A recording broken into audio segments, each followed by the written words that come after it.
Alhamdulillahi wahdah wassalatu wassalamu ala man la nabiyya ba'dah, amma ba'd. Yang saya hormati segenap Bapak dari PWM Muhammadiyah Surabaya atau Jawa Timur, kemudian Direktur Rumah Sakit Aisyah, Bapak-bapak dan Ibu-ibu sekalian yang dimuliakan Allah. Alhamdulillah pada siang hari ini kita diizinkan oleh Allah Subhanahu wa taala untuk memiliki kesempatan mengikuti Baitul Arqam dalam keadaan sehat walafiat sebagai upaya kita memperkokoh keilmuan kemuhammadian kita, juga al-Islam. Salawat dan salam semoga tetap terlimpahkan kepada Nabiullah Muhammad SAW, keluarganya, sahabatnya, dan seluruh orang yang mengikuti sunnahnya sampai hari kiamat. Bapak dan Ibu sekalian yang dimuliakan Allah, karena waktu kita cukup pendek ya, materi saya itu 3 tuntunan ibadah. Yang pertama berkaitan dengan kaifiatul wudu, tata cara wudu. Yang kedua kaifiatus sholah, tata cara sholat. Kemudian yang ketiga itu kaifiatus sholati al-mayyit atau sholati al-janazah. 3 materi dalam waktu yang cukup singkat. Jadi insya Allah sebisa mungkin kita bahas secara maksimal, baik secara teori maupun praktek gitu. Tapi saya awali dulu ya, dari teori dulu. Kita awali dari kaifiyah wudu dulu. Sebenarnya kaifiyah wudu itu bisa kita temukan dalam HPT jilid 1. HPT jilid 1 sudah punya semuanya? Sudah atau belum? Kalau belum pun harus ngaku sudah punya ya. Nggak boleh ngaku belum punya, malu-maluin. Masa kerja di Rumah Sakit Aisyah bilang belum punya HPT gitu. Itu sudah dibahas di HPT jilid 1 tentang tata cara wudu dalam kitab Thaharah. Dalam kitab Thaharah salah satu poin yang dibahas tentang wudu. Tentang apa? Wudu. Kalau kita bicara tentang wudu, Bapak dan Ibu sekalian yang dimuliakan Allah, ini mancet juga ini.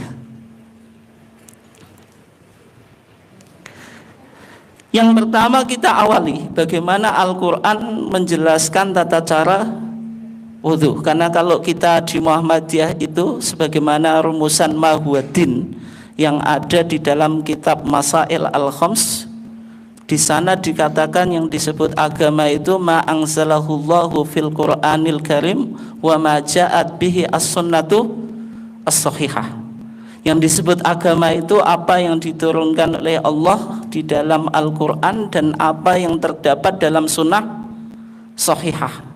Kemudian istilah sunnah sahihah ini karena disalahpahami di internal Muhammadiyah, dianggap Muhammadiyah hanya pakai hadis sahih saja, selain hadis sahih tidak diterima, termasuk hadis apa? Hasan atau dhaif yuqawi ba'duha ba'dun atau ya'dudu ba'duha ba'dun, satu dengan yang lainnya saling menguatkan sehingga menjadi hasan li ghairi, seolah-olah ditolak. Padahal dalam praktek sholat Idul Fitri dan Idul Adha itu ada takbir yang menjadi ciri khas, disebut apa? Takbir zawaid. Berapa? Sab'an fil ula wa khamsan fil akhirah atau fil thaniyah. 7 di rakaat pertama dan 5 di rakaat kedua. Ternyata hadisnya itu semuanya dhaif. Semuanya apa? Dhaif. Tapi kalau Bapak dan Ibu sekalian salat Idul Fitri, Idul Adha tanpa takbir zawaid, kira-kira rasanya kayak salat apa? Kayak sholat apa Bu? Kayak sholat subuh kesiangan ya gitu. Atau sholat id rasa sholat duha gitu ya. Nah sehingga di Munas Tarjih tahun 2000 maksud as-sunnah as-sahihah ini diperbaiki, maksudnya as-sunnah makbulah, sehingga sunnah yang dipakai di Muhammadiyah itu kriterianya sunnah makbulah itu mencakup apa? Hadis sahih dan hadis hasan, sehingga kita dalam sholat id tetap pakai takbir zawaid, meskipun menurut Majelis Tarjih Jawa Barat tanpa takbir syafaat, karena dianggap hadisnya apa? Dhaif. Itu. Nah, karena kita di Muhammadiyah, Bapak dan Ibu sekalian yang dimuliakan Allah, dasar kita beragama Al-Quran dan Sunnah, maka setiap pembahasan tentang agama itu nggak lepas dari dalil Quran dan Sunnah. Sebagaimana kalau kita baca HPT itu isinya putusan kemudian didukung dengan apa? Dalil, baik dengan dalil dari Quran maupun dalil Sunnah. Nah, ketika kita bicara tentang wudhu, Bapak dan Ibu sekalian yang dimuliakan Allah, wudhu itu disebutkan dalam surah Al-Maidah ayat 6. Ayat 6. Di surah Al-Maidah ini bicara tentang wudhu, bicara tentang tayamum, dan bicara tentang apa? Mandi. Al-wudhu, at-tayamum, dan al-ghusl. Itu ya. Kita ambil ayat yang berbicara tentang wudhu.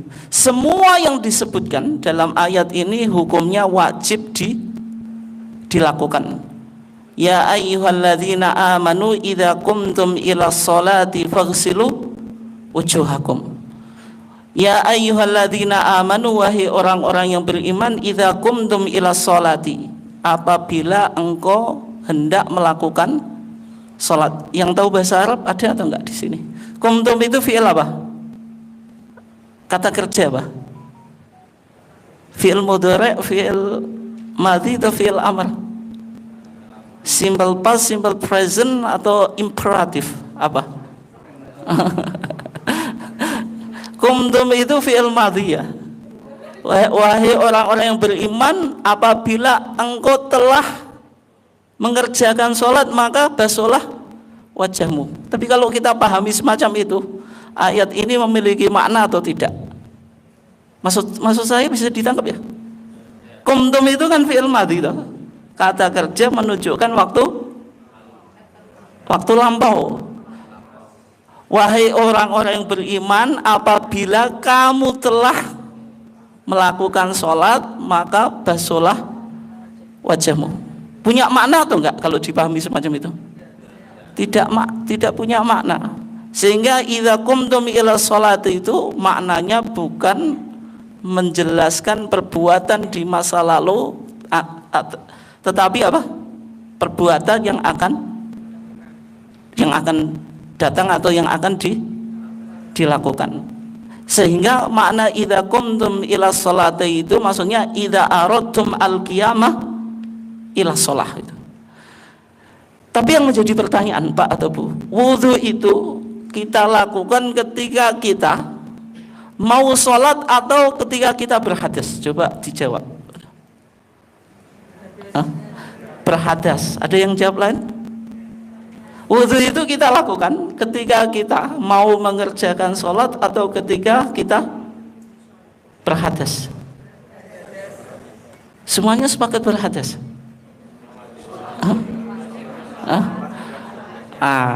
Yang jawab ketika kita berhadas, berarti setiap jenengan hadas harus wudhu. Habis dari kamar kecil wudhu gitu. Habis pipis wudhu. Capek atau enggak? Capek gitu. Yang jawab wudhu itu ketika kita lakukan ketika kita mau sholat siapa tadi? Ya, kenapa Bu? Coba kasih alasan.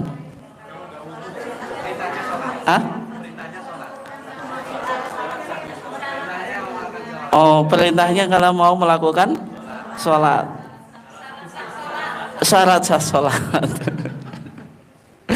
Berarti kalau jenengan mau sholat, tiap mau sholat wudhu Bu ya?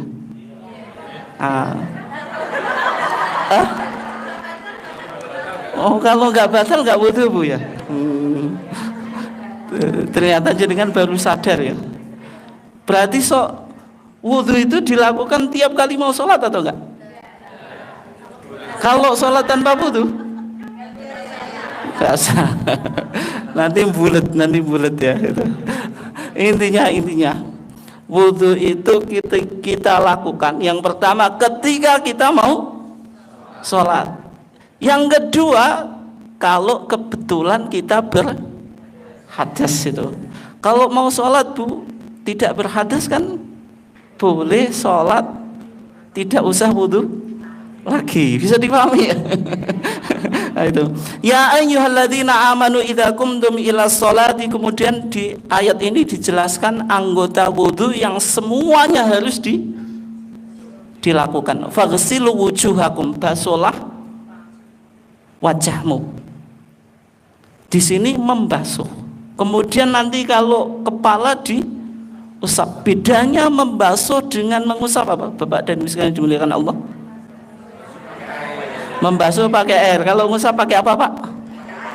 Juga pakai air. Itu enggak ada perbedaan berarti. Bedanya membasuh sama mengusap apa?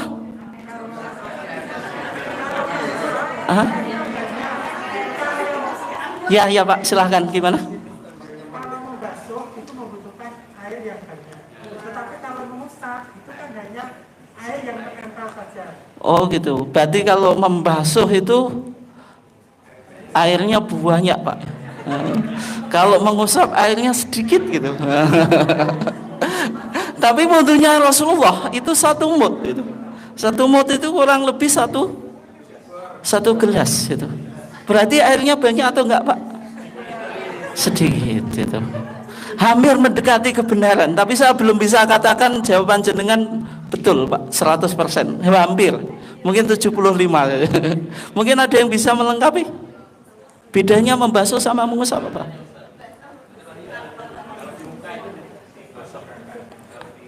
Kalau di muka kenapa, Pak? Ditekan. Kalau di kepala?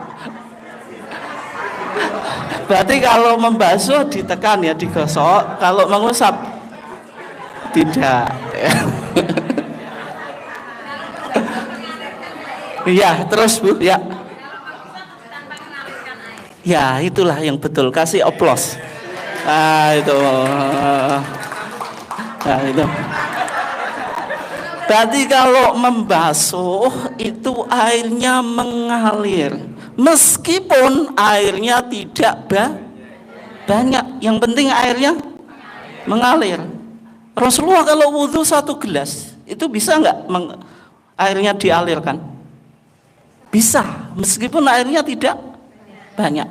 Tapi kalau mengusap itu ya hanya apa? Hanya sekedar membasahi gitu. Airnya tidak sampai mengalir. Berarti faghsilu wujuhakum ini dibasuh. Yang dibasuh apa? Muka secara vertikal dan horizontal sudah tahu ya. Secara vertikal dari tempat tumbuhnya rambut sampai dagu. Secara horizontal daun kuping ini sampai kanan sampai kiri, itu yang disebut muka. Bagaimana kalau orangnya itu buta? Yang atas perlu dibasuh atau enggak? Kan tadi ada study case katanya. Sekarang saya kasih study case bagaimana wudhunya orang buta. Berarti kalau orang buta atasnya enggak perlu untuk dibasuh. Iya, itu wajah. Wa aydiyakum ilal marafiq. Tanganmu sampai siku. Tanganmu sampai siku. Tangan ada berapa, Bapak dan Ibu sekalian? 2. Alhamdulillah semuanya tangannya 2 gitu. Batasannya apa? Siku. Siku ikut dibasuh atau enggak? Batasan atau ikut dibasuh? Ikut. Dalam Al-Quran pakai kata ilah. Kalau saya katakan waktu puasa kapan, Bapak dan Ibu sekalian yang dimuliakan Allah?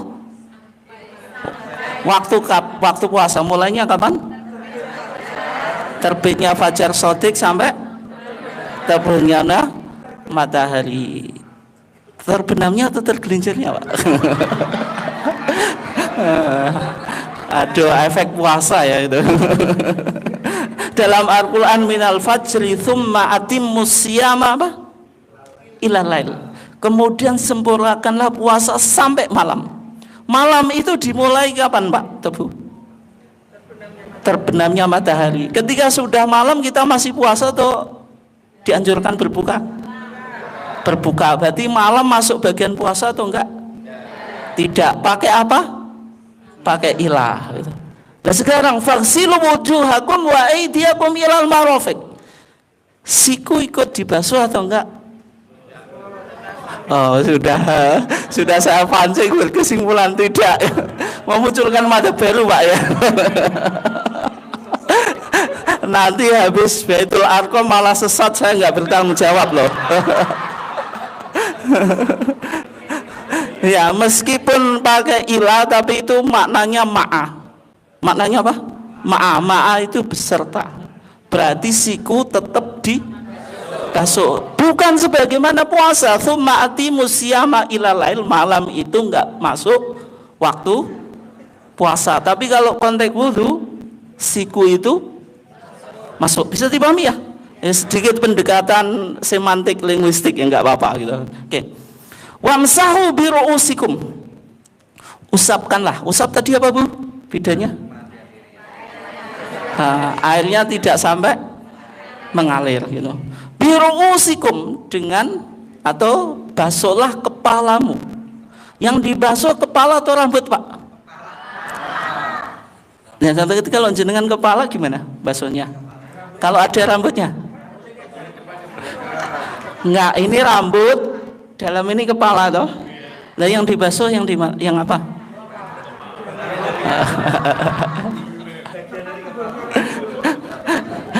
Al-Quran itu luar biasa bahasanya Pak Tebu.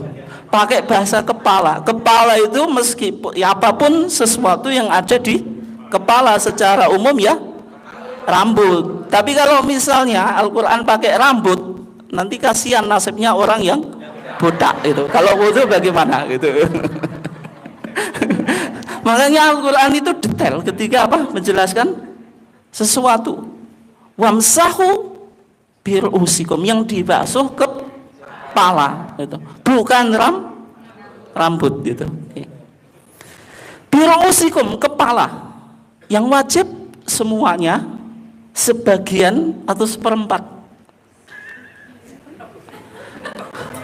Seperempat itu logis Bu, logis. Kalau jenengan membasuh supaya rata itu butuh berapa kali membasuh itu kan gini loh, pakai telapak tangan. Set, sudah penuh kepala Bu? Belum. Tambahi set, sudah penuh Bu? Belum. Baru setengah Pak. Set berapa?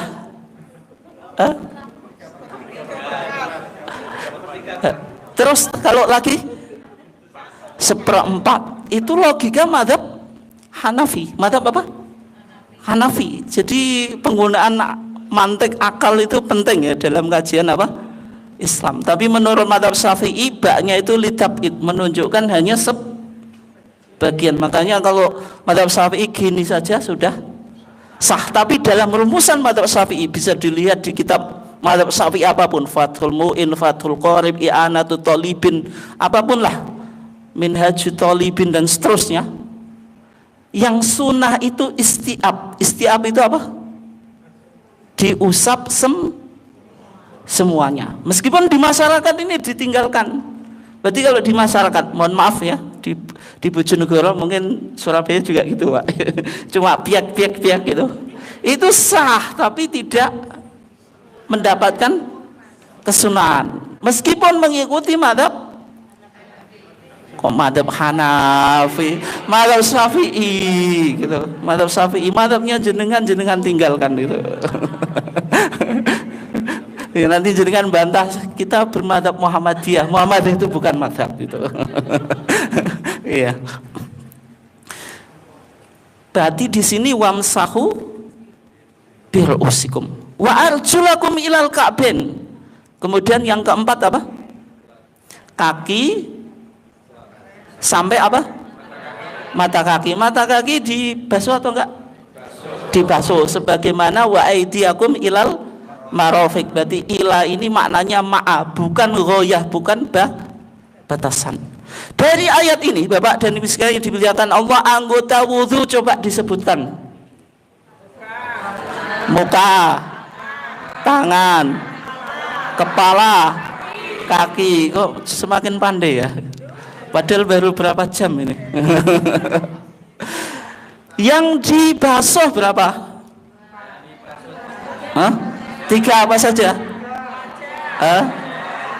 Wajah, tangan, kaki. Yang diusap berapa?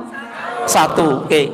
Berarti semuanya rukun wudu harus dilakukan. Kalau tidak dilakukan wudunya tidak sah itu.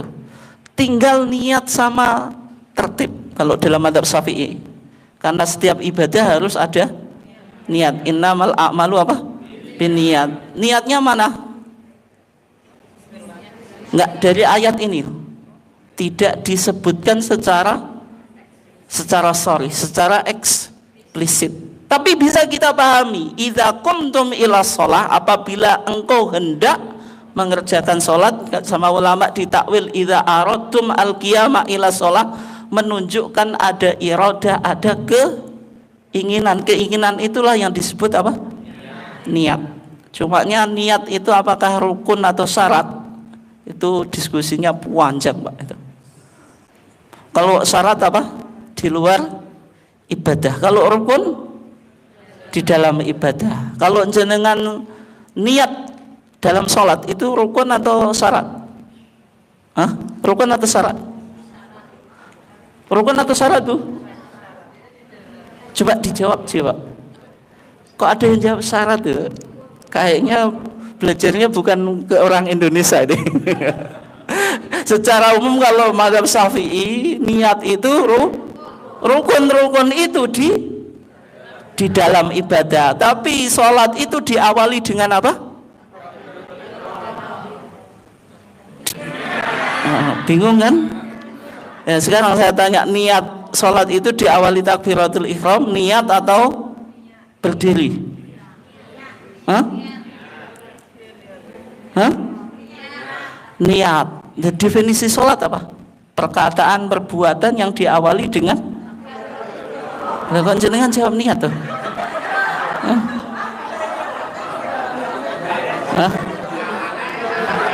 Pokoknya bulat terus ya. Bulat terus.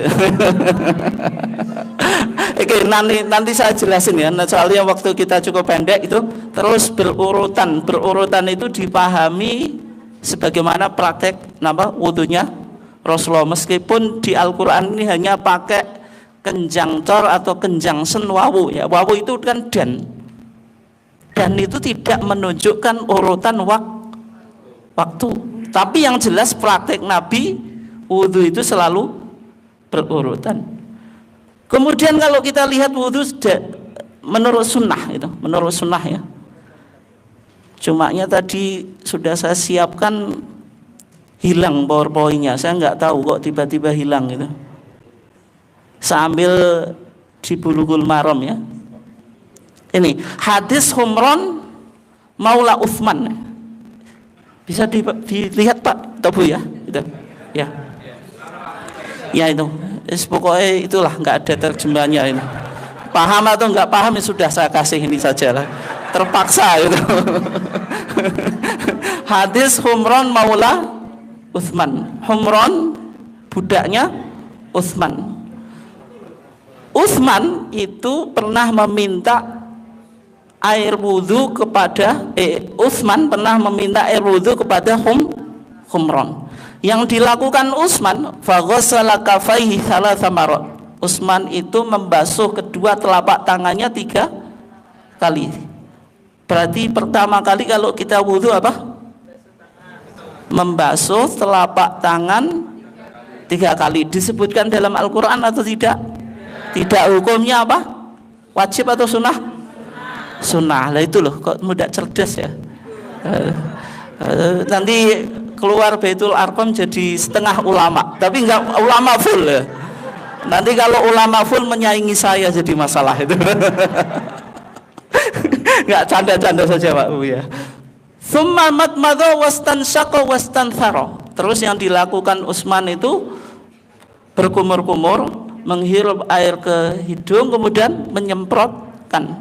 Disebutkan bilangannya atau enggak? Tidak, tapi di hadis yang lain disebutkan 3 kali. Tsumma ghassala wajhahu thalatha marrat. Kemudian yang dilakukan Utsman membasuh wajahnya 3 kali. Dalam Al-Quran disebutkan membasuh wajah. Ya, hukumnya apa? Wajib. Cerdas, luar biasa. Bilangannya disebutkan? Tidak. Berarti yang wajib berapa kali? 1. Oke. Kok muda pinter? Saya takut disaingi. Berhasil. Tsumma ghassala yadahu yumna ilal mirfaq 3 marot. Kemudian yang dilakukan Utsman itu membasuh tangannya yang kanan sampai siku, tapi maksudnya beserta siku 3 kali. Hukumnya apa Pak Tebu? Wajib. Kalau 3 kali? Yang wajib 1. Tsummal yusra mithla dzalik. Kemudian yang kiri juga seperti itu. Berarti hukumnya apa? Wajib. Bilangannya 1 yang wajib, yang lebih itu sunnah. Tsumma masaha bi ra'si. Terus apa? Mengusap kepalanya. Hukumnya apa? Mengusap. Hukumnya apa? Wajib. Berapa kali? Berapa kali yuk? 1. Prakteknya bagaimana? Enggak, prakteknya. Gimana Pak? Gimana? Sini ke belakang, ketekuk, kembalikan ke tempat mula. Dihitung berapa Pak itu? 1 atau 2? Itu menghitungnya 1 ya, meskipun demikian. Oke. Tsumma ghassala rijlahu yumna ilal ka'bain 3 marot. Kemudian kakinya yang kanan sampai mata kaki 3 kali. Berarti hukumnya apa? Wajib. Yang wajib sekali atau 3 kali? Kenapa 1 kali? Kenapa? Karena dalam Al-Quran tidak disebutkan bilangannya. Berarti yang penting membasuh sudah terpenuhi, ya itu. Tsummal yusra mithla dzalik. Kemudian yang kiri juga seperti itu. Tapi yang menjadi masalah Pak Tebu, ini praktek wudunya siapa?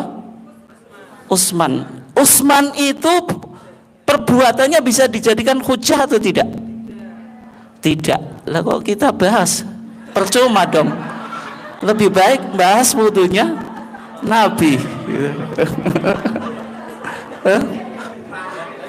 Yuk dijawab. Meskipun ini prakteknya wudunya Utsman, dalam tradisi ilmu hadis disebut hadis mauquf, hadis yang berhenti pada sahabat, tidak hadis marfu. Tapi ada indikator kalau yang dilakukan Utsman ini berasal dari Nabi. Makanya al-mauquf fi hukmil marfu. Hadis mauquf tapi statusnya marfu. Karena Utsman menjelaskan, "Tsumma qala ra'aitu Rasulullah sallallahu yatawadda nahwa wudu'i hada." Saya melihat Rasulullah wudu kayak wuduku ini. Ini berarti sunnah ini atau hadis ini menjelaskan Al-Quran gitu. Menjelaskan apa? Al-Quran. Oke.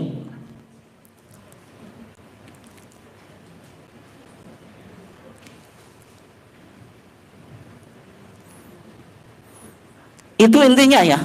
Nah, untuk prakteknya, karena waktu kita pendek ya. Ini sampai jam berapa Pak? Jam 5 sampai berbuka ya. Ya 14.30 ya. Ya, langsung saya tampilkan videonya. Ini ada audionya enggak? Panitia bisa dibantu ya? Nah.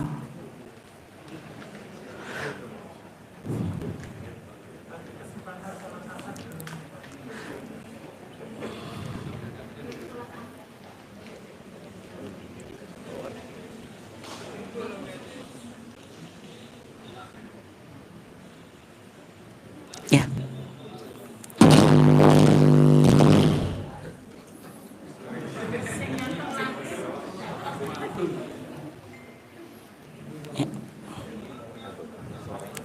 Soundnya ada.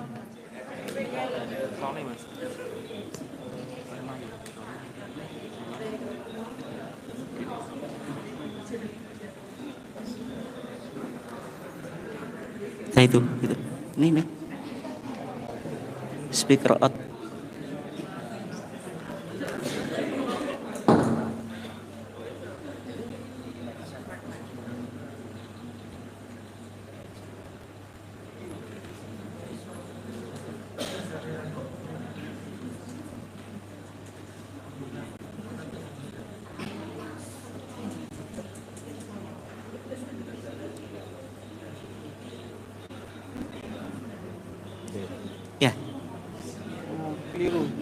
Maksudnya Ustaz?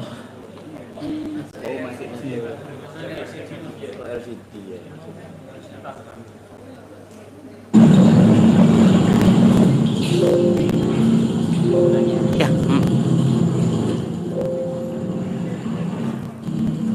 Mengisap air Allah Shallallahu Alaihi Wasallam pertama membaca. Ini ya, ini sekaligus nanti praktek.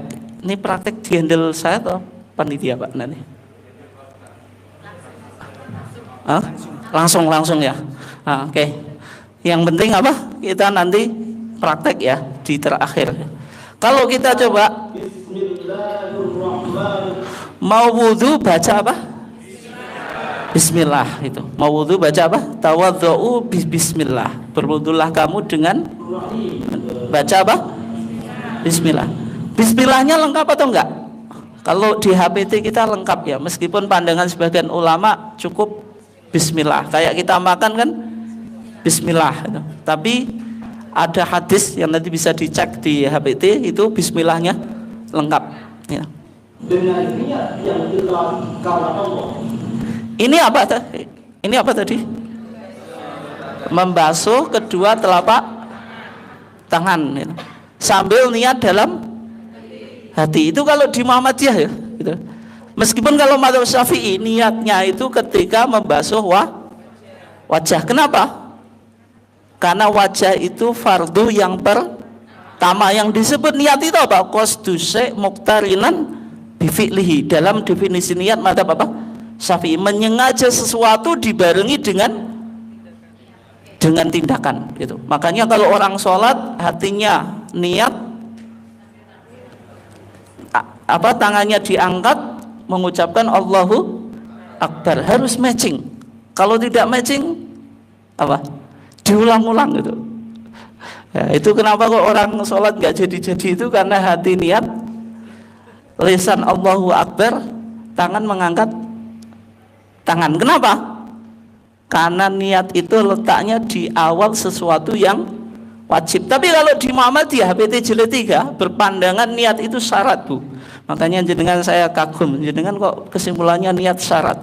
Kalau syarat itu boleh dilakukan sebelum menjalankan ibadah, tidak harus berbarengan dengan ibadah. Tapi mazhab Syafi'i juga nggak konsisten. Misalnya niat puasa, kapan Pak Bu? Nawaitu soma gobin an ada'i fardhi syahri, kapan? Habis tarawih. Dan sekarang permulaan puasa kapan? Terbitnya fajar. Seharusnya kalau konsisten lihat fajar dulu, fajar sotik terbit, nawaitu soma. Berarti nggak konsistennya di sini ya. Oke. Berarti ini membasuh kedua telapak tangan sama apa? Niat. Berapa kali? 3 kali. Oke. Langkah pertama tadi coba dipraktekkan, baca apa? Bismillahirrahmanirrahim. Kedua telapak tangan kita apa? Dibasuh berapa kali? 3 kali. Oke ya, jelas ya? Oke. Kalau enggak jelas langsung bisa ditanyakan ya. Oke. Kemudian langkah kedua, mengisap air dan menyemburkannya 3 kali.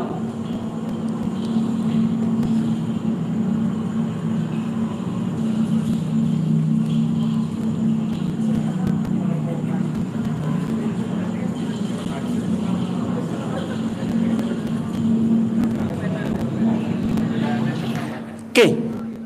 Melakukan madmadah, istinsyak, terus istinthar. Bagaimana tadi caranya? Pakai berapa telapak tangan? Umumnya jenengan? Lah kok beda? Ya meskipun sebenarnya boleh-boleh saja ya 2. Tapi kalau di hadis yang disebut di HPT itu min kaffatin wahidatin, dari 1 telapak tangan. Berarti pakai telapak kanan yang kanan.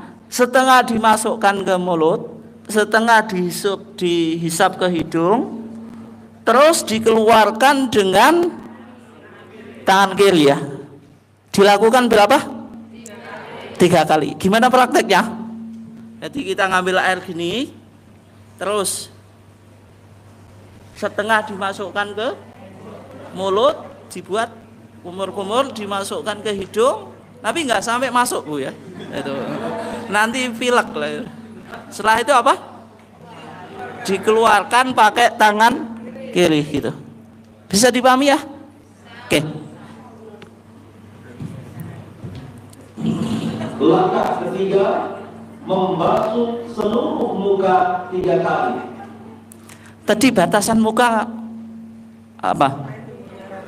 Tempat tumbuhnya rambut sampai dagu, terus daun telinga kanan ke daun telinga yang kiri. Oke. Coba itu ngapain itu? Enggak coba diamati. Ini semuanya di DHPT, cumanya saya menggunakan pendekatan lainnya. Jenengan saya suruh menganalisa. Yang dilakukan simbah ini apa? Coba diperhatikan.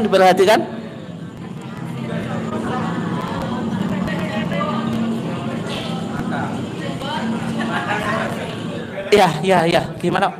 Mata. Berarti menyela-nyela bagian mata sing biasane basa Jawane nek beleke itu loh. Itu. Ini namanya mashul maqoin.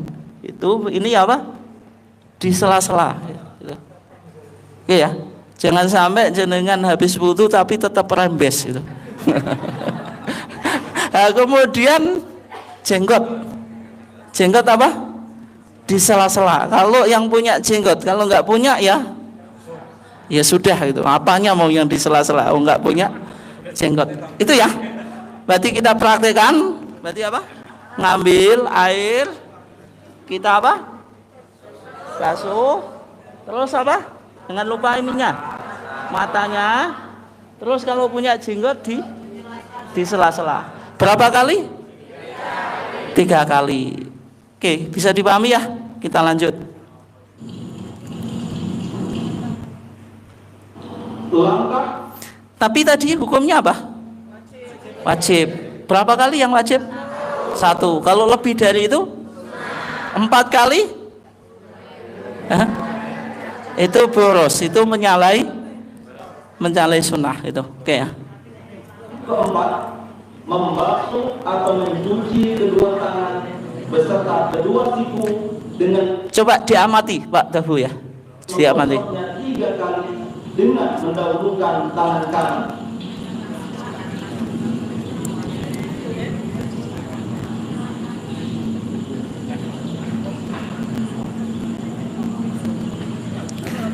Coba apa poin yang jenengan tangkap? Mensela-sela jari. Terus apa lagi?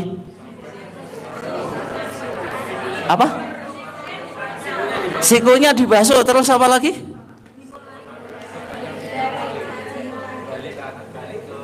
Gimana Pak? Dimulai dari.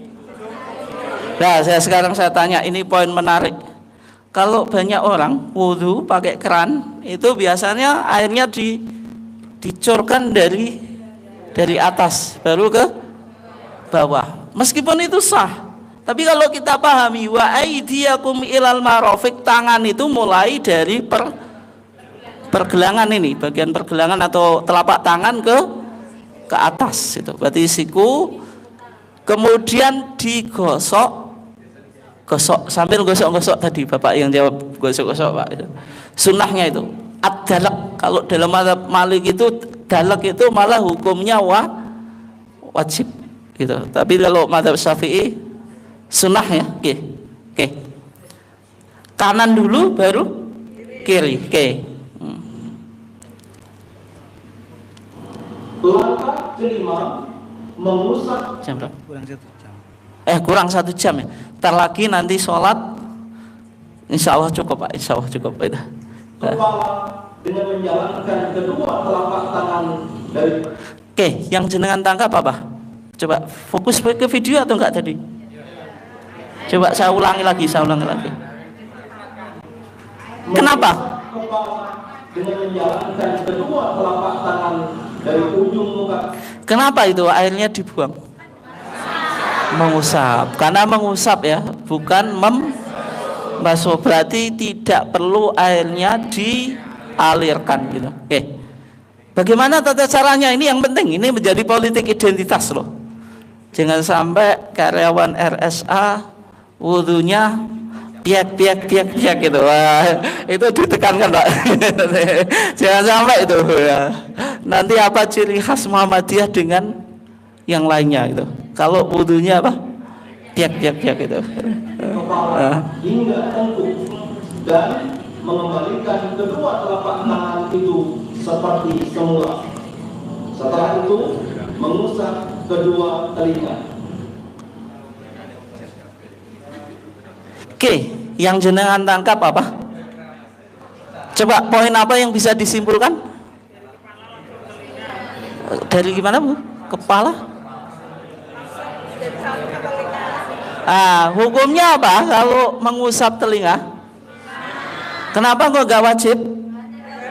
Nggak disebutkan dalam Al-Quran. Cerdas sekali ya sekarang. Itu ya.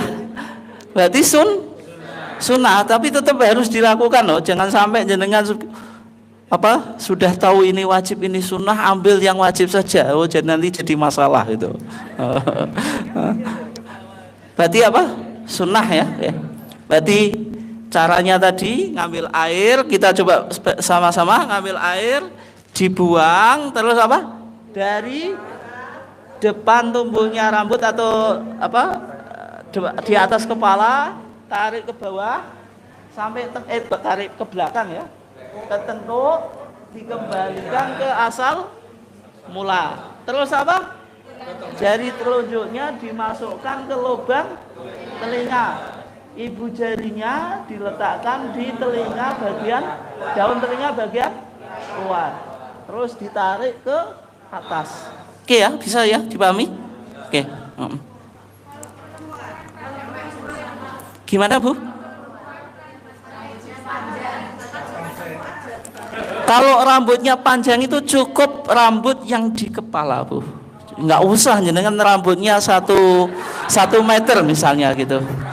Itu capek kalau semuanya apa? Dibasuh. Cukup area yang ada di kepala. Cukup area yang ada di kepala gitu ya. Jadi kalau rambutnya 1 meter nggak usah semuanya diusap ya. Nanti capek itu. Oke.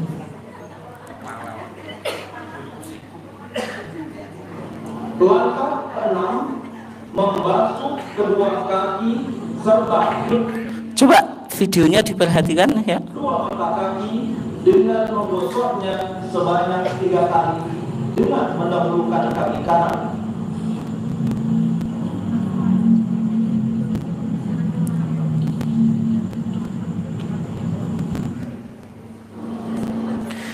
Berarti membasuh kaki tadi apa? Poin apa yang jenengan tangkap? Mensela-sela jari, terus apa lagi? Hah? Gimana?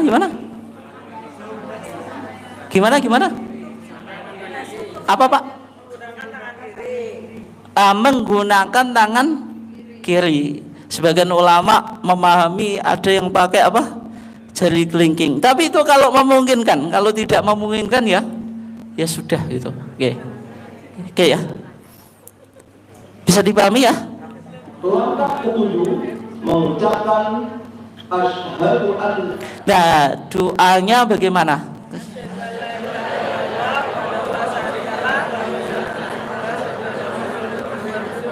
Terus sudah nggak hafal atau memang gimana ini? Atau memang tuntunannya itu? Nah kalau di HP itu cukup itu ya, asyhadu alla ilaha illallah wahdahu la syarikalah wa asyhadu anna Muhammadan abduhu wa rasuluh. Meskipun ada riwayat Imam Tirmidzi yang mengatakan Allahumma ij'alni minat tawwabina waj'alni minal mutatahhirin, disebutkan dalam Bulughul Maram. Wa zada at-Tirmidzi, tambahnya Imam Tirmidzi. Tapi waj'alni min ibadikas sholihin itu enggak ada di kitab hadis. Dan juga doa-doa yang dibaca di setiap anggota wudhu itu hadisnya maudhu. Hadisnya apa? Maudhu, palsu ya. Itu tentang wudhu. Kira-kira jelas ya? Jelas. Kita sekarang pindah ke sholat gitu. Pindah ke sholat. Boleh sekarang atau nanti sekalian Pak? Ya, langsung saja, nggih, monggo. Nggih, monggo. Nggih.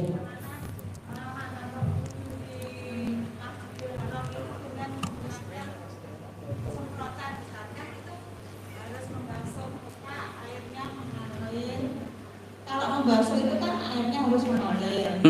Kalau misalkan bagaimana kalau di Masjidil Haram atau di Nabawi ada orang-orang yang berwudu dengan air semprotan?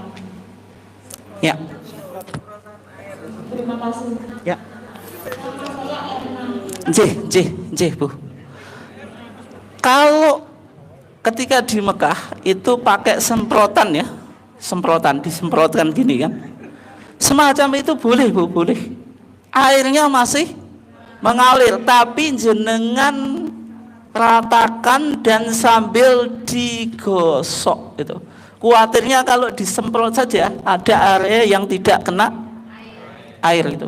Berarti sambil misalnya mukanya disemprot terus digosok gitu. Itu enggak apa-apa Bu. Karena wudunya Rasulullah itu hanya satu gelas. Itu kadang-kadang loh, jangan dipahami berarti kalau Rasulullah wudunya satu gelas saja. Di beberapa dalam satu kejadian gitu. Berarti kalau satu gelas itu bisa. Kalau ada air itu saya bisa mempraktekkan itu. Cuma pakai satu gelas. Berarti intinya kalau pakai semprotan boleh Bu, tapi tadi digosok, diratakan ya. Jangan cuma disemprot saja, nanti khawatirnya ada area yang tidak terkena air. Oke, yang lainnya ada? Nggih, monggo Pak. Bagaimana kalau wudunya itu di bengawan atau di sungai? Karena mungkin masih tetap bersama dekat sungai, tapi tidak punya tempat untuk patutnya. Sungai seperti apa? Di sungai. Kalau di Rasulullah itu wudhu pakai wadah Pak, itu wadah kan. Wadah, sebelum memasukkan wadah kan tangannya dicuci. Terlebih kalau habis tidur. Kalau dalam hadisnya kan Nabi bilang fa innahu la yadri aina batat yaduhu. Kalau orang habis tidur malam itu mau memasukkan tangannya ke bijana, dicuci dulu, karena kita nggak tahu kemana tangan kita pada saat apa tidur, yang dipegang apa gitu. Jangan sampai ini memegang sesuatu yang kotor kemudian dimasukkan ke dalam bijana. Itu dalam hadisnya sampai diatur itu Pak. Berarti kalau orang di tepi sungai wudhunya ya langsung saja nggak apa-apa gitu, nggak apa-apa. Ataupun pakai bak saja. Memang problem kita kalau mengikuti mazhab Syafi'i itu, tapi mazhab Syafi'i itu harus niat istighraf.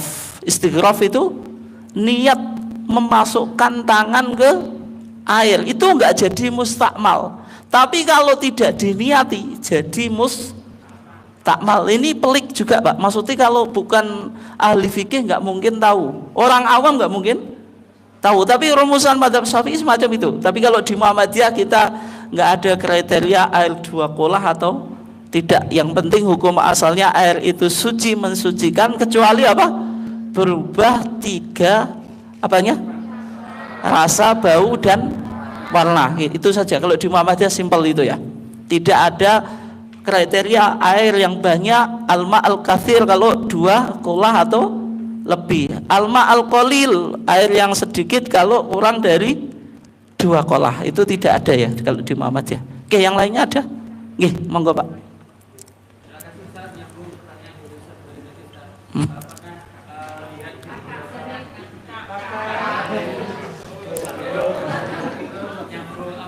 Kita pernah membaca di medsos itu terkait tempat wudhu. Tempat wudhu ketika kita wudhu di dalam kamar mandi yang di situ ada klosetnya, itu seperti apa hukumnya? Kemudian terkait batalnya wudhu, Ustaz, mungkin bisa dijelaskan terkait batalnya wudhu itu. Kan ada ini tadi yang Ya, saya jawab singkat. Yang pertama ada klosetnya. Yang penting dibersihkan dulu. Kalau mau wudhu, pokoknya kalau punya sandal kan, sandal di kamar mandi itu lebih steril, lebih bersih, lebih aman ya. Tapi kalau nggak bisa, ya pokoknya semaksimal mungkin apa? Dibersihkan dulu, baru digunakan apa? Wudhu gitu. Itu ya, itu saja. Kemudian yang kedua itu butuh topik yang lain. Mungkin kalau ngaji pas ngaji di RSA saja, Pak. Ya, jangan di sini karena waktunya cukup apa? Cukup pendek gitu. Nanti berkaitan dengan khilaf menyentuh perempuan itu batal atau tidak. Yang disentuh itu muhrim atau mahram? Coba muhrim atau mahram? Hah? Muhrim atau mahram, Pak? Engkau tidak halal bagiku sampai engkau menjadi muhrim itu mahramku. Itu bahasa apa? Bahasa cinta, tapi ada dua kesalahan. Yang pertama, engkau tidak halal bagiku. Ini ditujukan kepada siapa? Calon istri atau pacar ya. Sampai engkau jadi muhrimku. Muhrim itu orang yang berikhram. Istri itu mahram atau tidak? Tidak. Istri itu mahram atau tidak, Pak? Tidak. Mahram itu apa? Man haruma nikahuha, orang yang haram dinikahi. Berarti kalau dengan katakan istri itu mahram, berarti haram dinikahi. Ya, istri itu ajnabiyah, orang asing, karena ada pernikahan menjadi halal. Sehingga istri itu bukan mahram.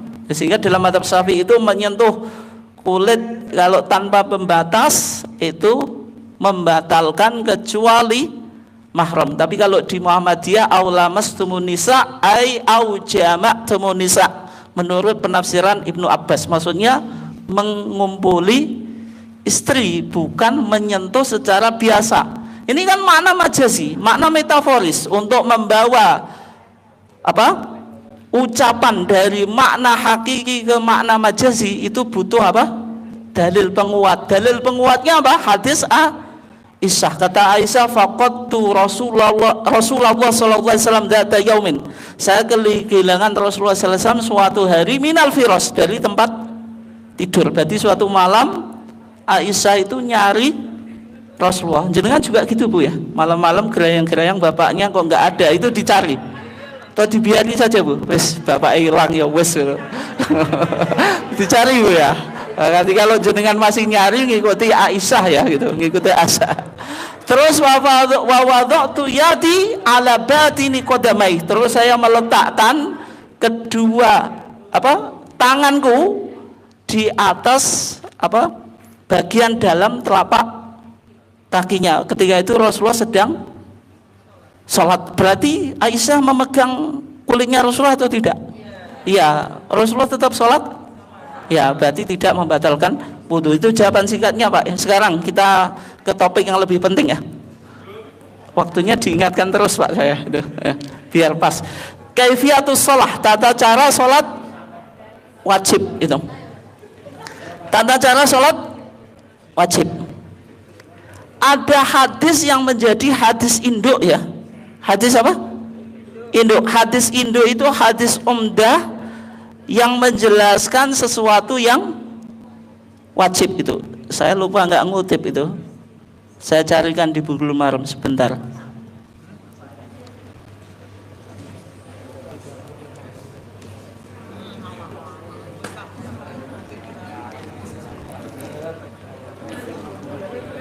Kita awali dari hadis ini, Bapak dan Ibu sekalian dimuliakan Allah. Ada hadis pokok. Jadi setiap ibadah itu ada hadis pokok. Hadis pokok itu hadis umdah ya. Sehingga hadis-hadis yang lain itu hanya melengkapi ibadah tadi. Ketika kita bicara wudhu, hadis pokoknya hadis apa? Hadis siapa?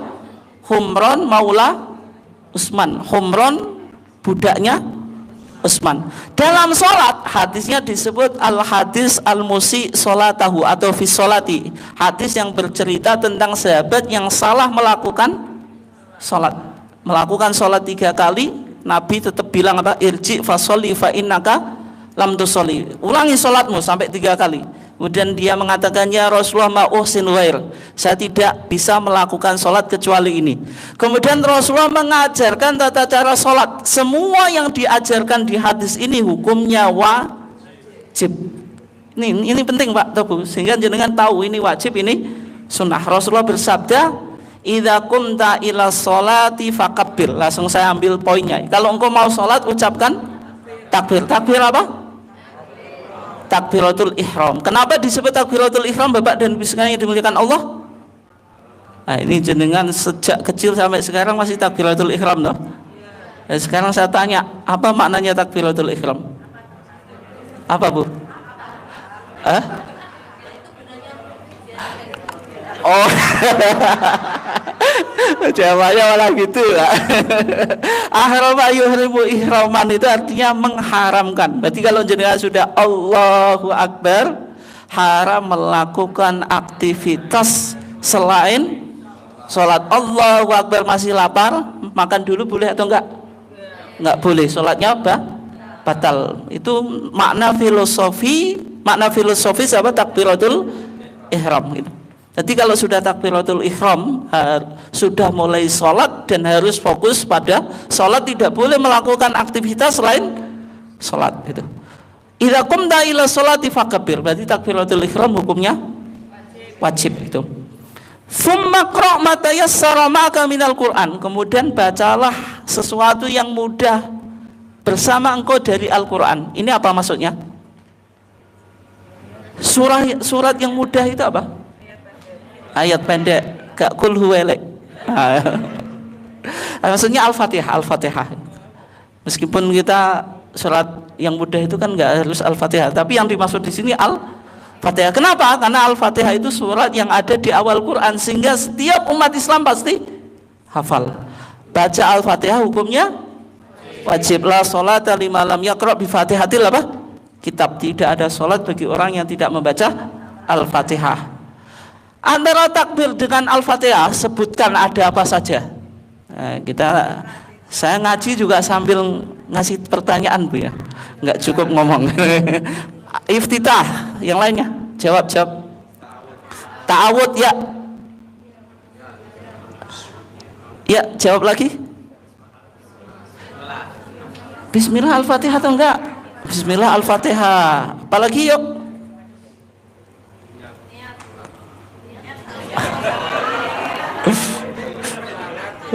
Ya sudah, niat nggak apa-apa, niat tapi wajib Bu. Terus apa lagi? Apa yang jenengan lakukan antara takbiratul ihram dengan Al-Fatihah? Sedekap, ya betul. Apalagi? Angkat tangan. Yang wajib angkat tangan atau takbirnya? Nah itu banyak salah kaprah ya. Kaman mistik beranggapan kalau takbir itu ngangkat tangan, padahal namanya takbir tidak harus ngangkat tangan. Kalau jenengan mau sujud kan Allahu Akbar, ngangkat tangan atau enggak? Tidak. Itu semuanya hukumnya sunnah Pak. Berarti Allahu Akbar ngangkat tangannya sunnah, sedekapnya sunnah, doa iftitahnya sunnah, ta'awud sunnah. Itu yang wajib Al-Fatihah. Tsummarka hatta tatma'inna raki'an, kemudian rukuk sampai engkau tumakninah dalam keadaan rukuk. Antara Al-Fatihah dengan rukuk ada apa? Surat pendek. Takbir apa namanya? Ya Bu. Ya, jawab tadi sudah betul. Takbir intikal. Intikal itu artinya pindah ya. Moving. Pindah gerakan ya. Intikal, takbir yang wajib itu takbiratul ihram. Selain itu disebut takbiratul intikal, hukumnya sunnah itu. Terus ada apa lagi? Ada amin waladhdallin. Amin bagian Al-Fatihah atau enggak? Tidak. Tapi kalau bismillah bagian. Berapa ayat Bu? 7. Cumanya khilafnya apakah bismillahnya jahron atau siron. Dulu Muhammadiyah terkenal siron, tapi putusan kita di HPT jilid 3 itu Muhammadiyah membolehkan dua duanya, menganut prinsip tanawu fil ibadah, mengakui pluralitas dalam pelaksanaan ibadah. Yang penting dasarnya masih masuk kriteria sunnah makbulah. Meskipun ini kalau diamalkan di Al-Muhammadiyah rawan juga, jenengan jadi imam baca bismillah jahron, rame itu jamaah itu. Tapi sebenarnya putusan tarjih sudah mengarah ke sana ya, membolehkan baik siron atau jahron, meskipun bertahun-tahun menjadi politik identitas gitu. Oke. Berarti tadi amin, baca surat, takbir intikal sunnah. Yang wajib apa? Rukuk wajib. Rukuk dilakukan dengan tumakninah. Oke. Setelah itu dikatakan oleh Nabi, "Tsummarfa' hatta ta'tadila qa'iman." Disuruh berdiri sampai dalam keadaan i'tidal, mengangkat tubuhnya sampai dalam keadaan apa? Berdiri dalam keadaan i'tidal, atau i'tidal dalam keadaan berdiri. I'tidal itu artinya dari kata adlun itu. I'tidal itu tegak lurus. Itu yang wajib. Berarti di antara rukuk dengan i'tidal ada apa? Doa rukuk apa? Doa rukuk apa? Subhana rabbiyal azim. Terus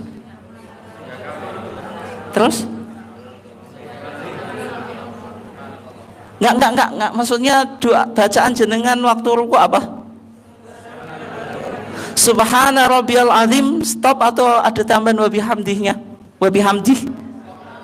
Stop. Kenapa stop? Jadi kalau stop. Ya memang kalau di Muhammadiyah yang ditarjih ya itu sampai subhana rabbiyal azim. Meskipun ada tambahan wa bihamdih, itu disahihkan oleh Syekh Nasruddin Albani dan beberapa ulama, tapi di putusan tarjih belum diikutkan yang tambahan wa bihamdi. Bisa juga baca apa? Subhanakallahumma rabbana wa bihamdika Allahumma gfirli. Itu juga bisa ya. Nanti kita lihat beberapa doanya. Itu hukumnya apa? Sunnah. Hukumnya sunnah ya. Kemudian ketika i'tidal, sami Allahu liman hamidah, hukumnya apa? Hukumnya sunnah. Kemudian baca Rabbana lakal hamdu, hukumnya apa? Sunnah. Berarti yang wajib apa? I'tidalnya. Tsumma sujud hatta tatma'inna sajidan. Kemudian sujud dalam keadaan tumakninah. Berarti sujud sama tumakninah yang wajib. Di antara i'tidal dan sujud, nggak usah saya jelaskan ya biar kita cepat waktunya, itu dihukumi sunnah. Tsumma rfa' hatta tatma'inna jalisan. Kemudian disuruh bangkit sampai apa? Tumakninah dalam keadaan duduk atau duduk di antara dua sujud. Berarti bacaan duduk di antara dua sujud takbir intiqalnya apa?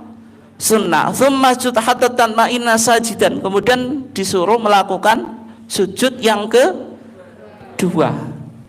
Berarti yang wajib apa saja Pak Tebu?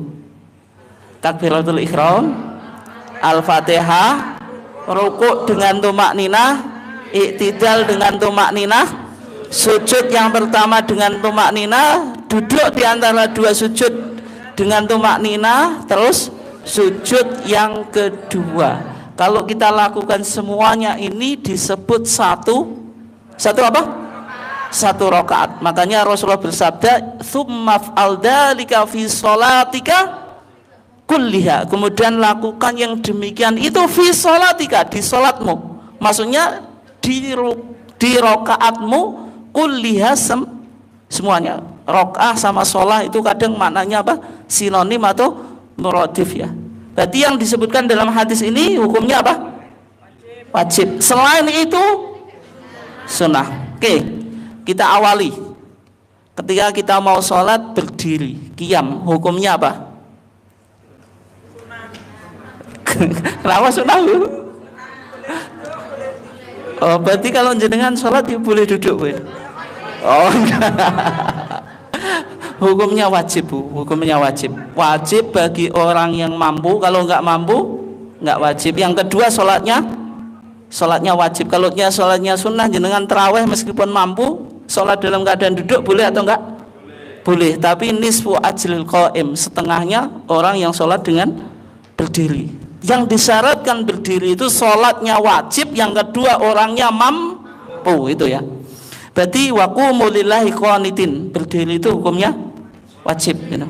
Niat di dalam hati dengan mendirikan sholat dengan ikhlas semata-mata karena Allah. Dalam Muhammadiyah tidak ada usolli ya. Misalnya kita mau sholat asar, usolli fardul asri arba'a raka'atin mustaqbilal kiblati, adaan imaman atau makmuman lillahi ta'ala. Imamnya satu saja ya, adaan makmuman. Nanti kalau imamnya semuanya jadi masalah itu ya. Kemudian pandangan mata ditujukan pada tempat sujud itu. Tempat apa? Sujud. Fungsinya apa? Supaya khusyuk. Posisi kaki sejajar dengan bahu. Mohon maaf ini. Kalau kita sholat itu ya, ini lurus gini. Nggak boleh gini. Ada orang sholatnya gini. Berarti lurus gini. Ini lurus gini. Kalau gini berarti tidak sejajar dengan bahu. Bisa dipahami ya? Ya.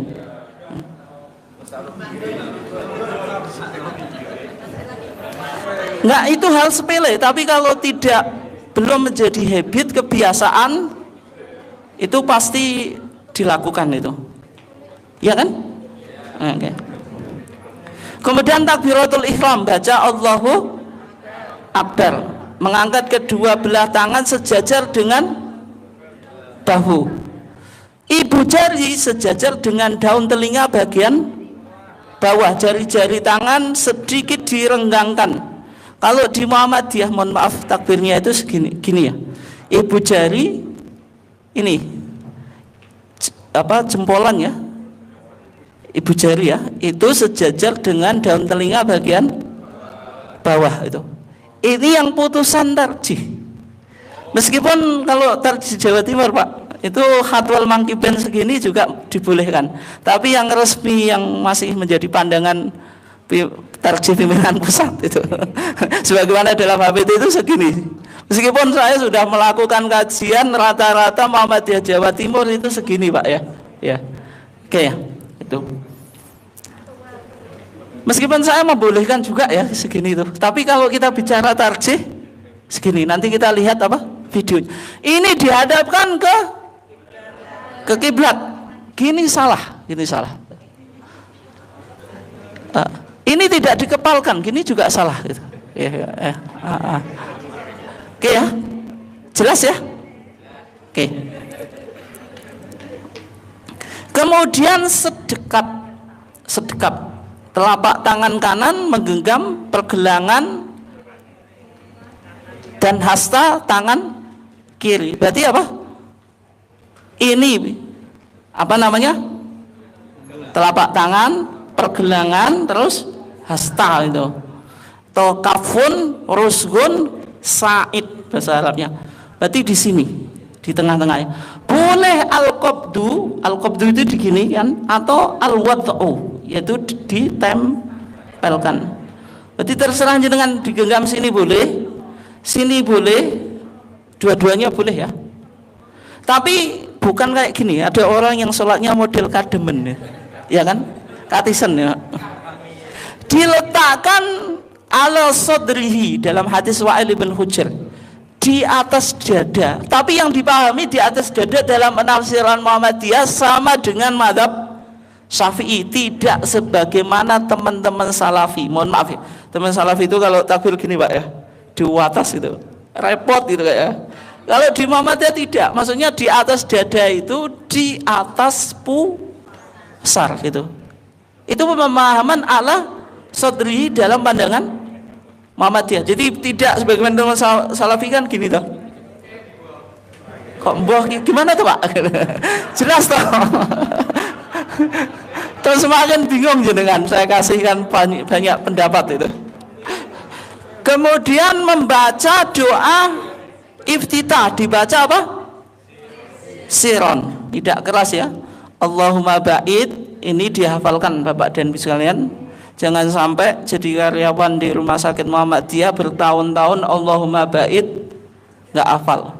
Saya pernah diminta ya, tes kenaikan tingkat di salah satu Muhammadiyah. Saya tanya, ibu, mohon maaf kebetulan ibu bukan nyindir jenengan, bu, berapa lama jenengan bekerja di sini? 10 tahun Ustadz. Allahumma bait apal bu? Ngapunten Pak, loh, kula dereng hafal. Ya seharusnya hafal lah gitu. Masa 10 tahun bekerja di Muhammadiyah, Allahumma bait belum hafal gitu. Oke ya. Meskipun Muhammadiyah membolehkan juga doa yang lain, wajjahtu wajhiya lilladzi fatara samawati wal ard, tapi dibaca lengkap, tidak hanya sampai wa ana minal muslimin, tapi sampai astaghfiruka wa atubu ilaik. Kalau jenengan mau ngapalin nggak apa-apa gitu. Insya Allah mau ya. lebih panjang dari HPT, dari Allah mabit, atau Allahu akbar kabira walhamdulillahi katsira wa subhanallahi bukratan wa asila. Cukup itu. Berarti Allahu akbar takbiratul ihram, terus diulangi Allahu akbar kabira, bukan Allahu akbar langsung kabira, tidak. Ini hadisnya juga sahih, hadis Ibnu Umar. Sehingga di Muhammadiyah sholatnya mau panjang pakai wajah tuh, kalau mau standar Allahumma bait, kalau mau pendek Allahu akbar kabira. Tapi yang paling menjadi politik identitas Allahumma bait, menjadi tolak ukur jenengan betul-betul Muhammadiyah atau tidak. Canda.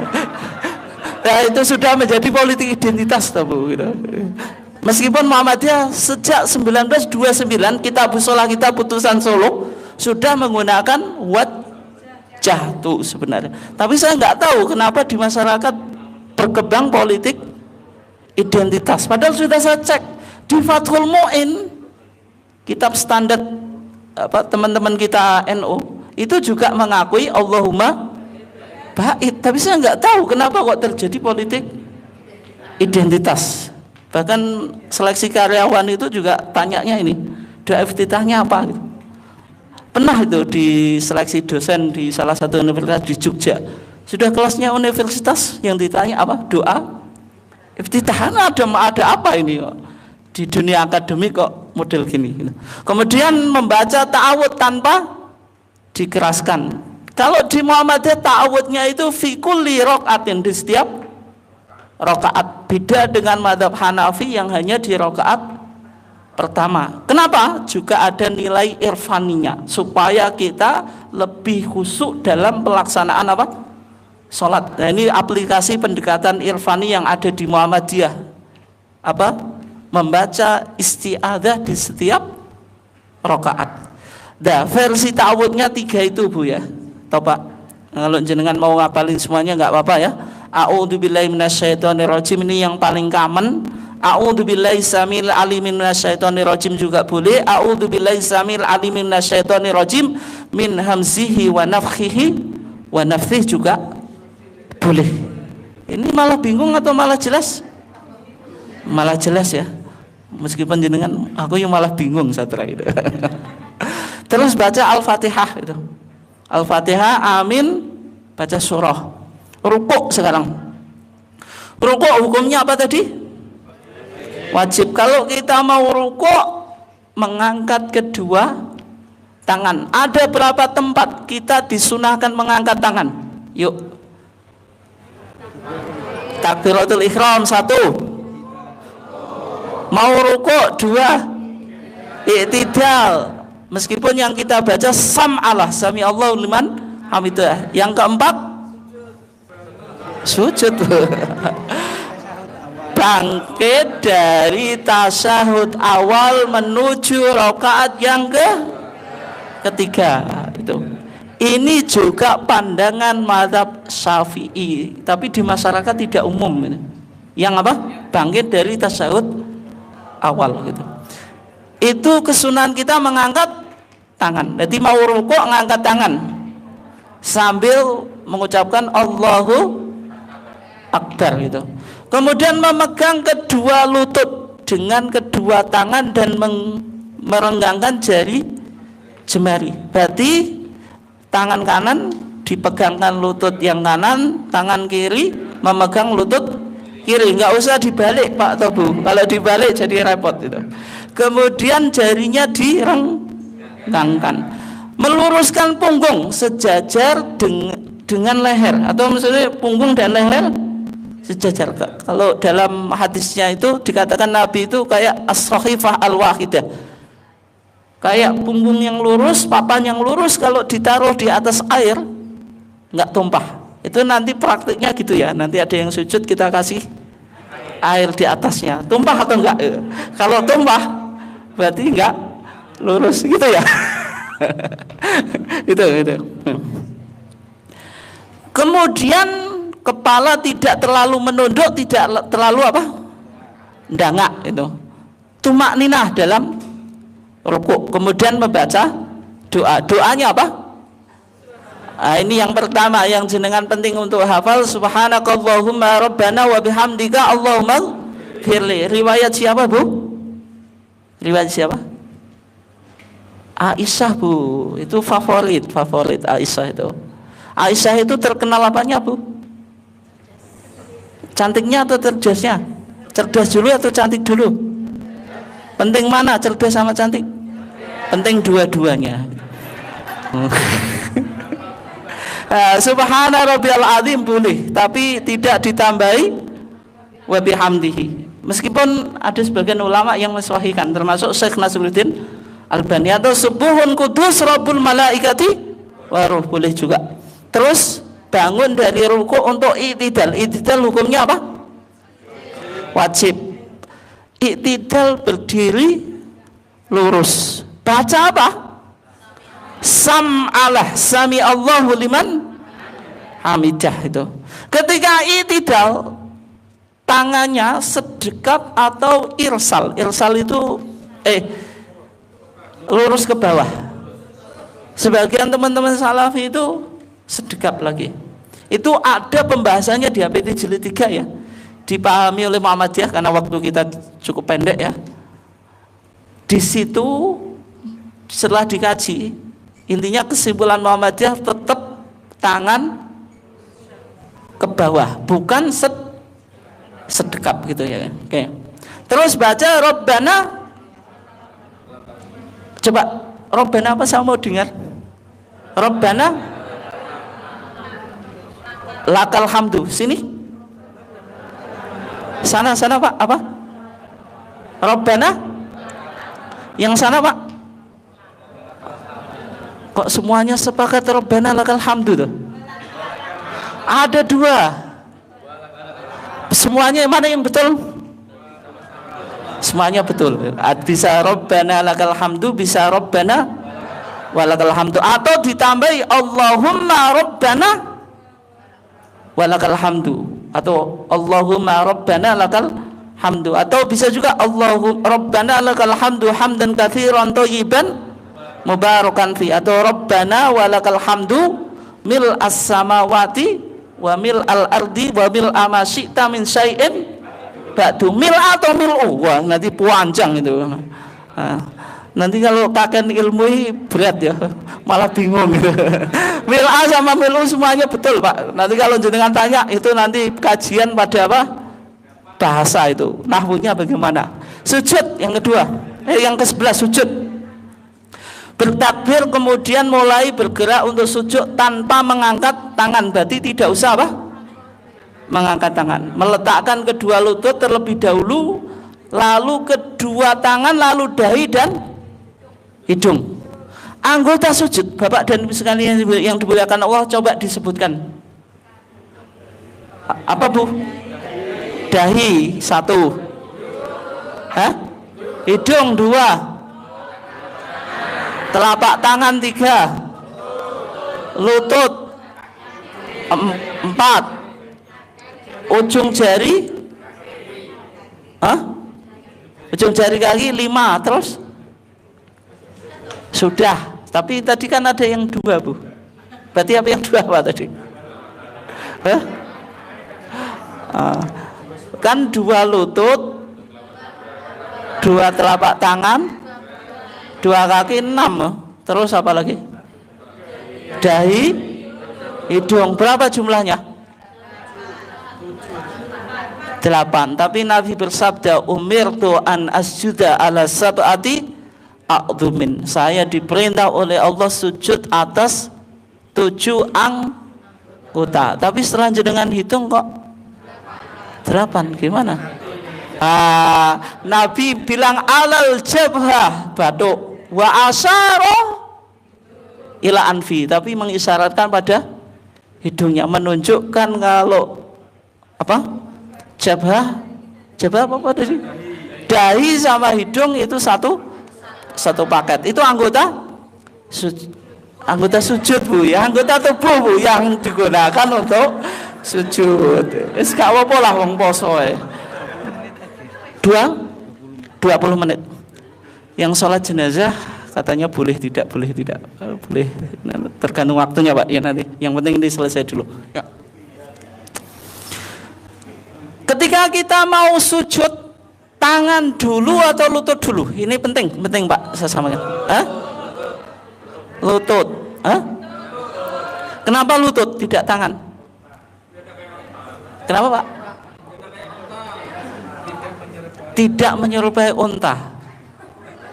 Unta itu kalau menderum atau jerum, itu tangannya dulu atau kakinya dulu, Pak? Memang unta punya tangan gitu.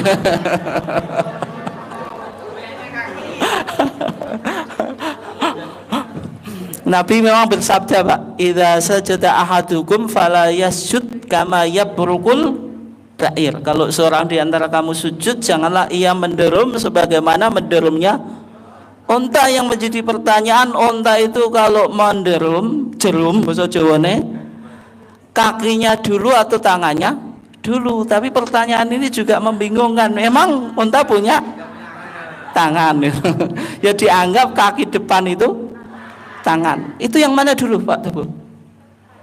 Jangan coba cek di YouTube gitu. Ya makanya di sekarang kan dunia sudah globalisasi, toh, Pak. Lihat YouTube gitu. Kesimpulan YouTube bagaimana nanti? Kesimpulan Muhammadiyah, Pak. Kaki depan itu dianggap tangan, sehingga yang kita lakukan apa? Lutut dulu. Yang kedua, teori apa? Teori gerak itu kalau ke bawah sama ke atas berat mana? Berat ke atas, Bu. Sehingga kalau kita sujud pakai lutut sama tangan, itu sebenarnya berat mana?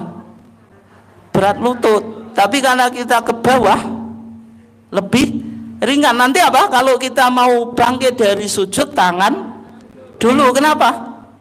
Karena ke atas itu mendorong ke atas lebih berat. Itu teori saja secara rasional, tapi itu enggak ada, Pak, di ilmu fikih.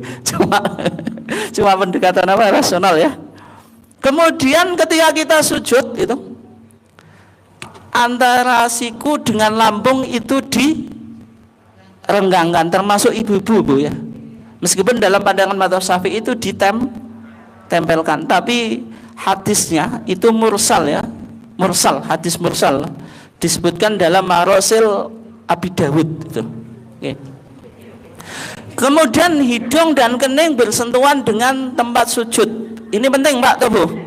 Berarti hidung dan kening itu menempel tempat sujud. Sebagian orang hanya keningnya saja, hanya hidungnya saja itu pesek. Nanti kalau jenengan apa? Hidungnya saja. Kemudian membaca doa, ya. Subhanakallahumma rabbana wa bihamdika Allahumma firli subhana rabbiyal a'la, atau subuhun kudus rabbul malaikati wa ruh itu. Oke, jelas, ya? Ini gambar gerakan sujud. Pertama, Pak Tabu, ini mau sujud. Ini mau turun pakai apa tadi? Lutut. Setelah itu tangan, kemudian lututnya ditempelkan, ujung kaki, tangan, kemudian ini, ya, siku sama lambungnya direnggangkan, tidak ditempelkan. Yang sekarang yang menjadi pertanyaan penting, tumit itu ditempelkan atau direnggangkan?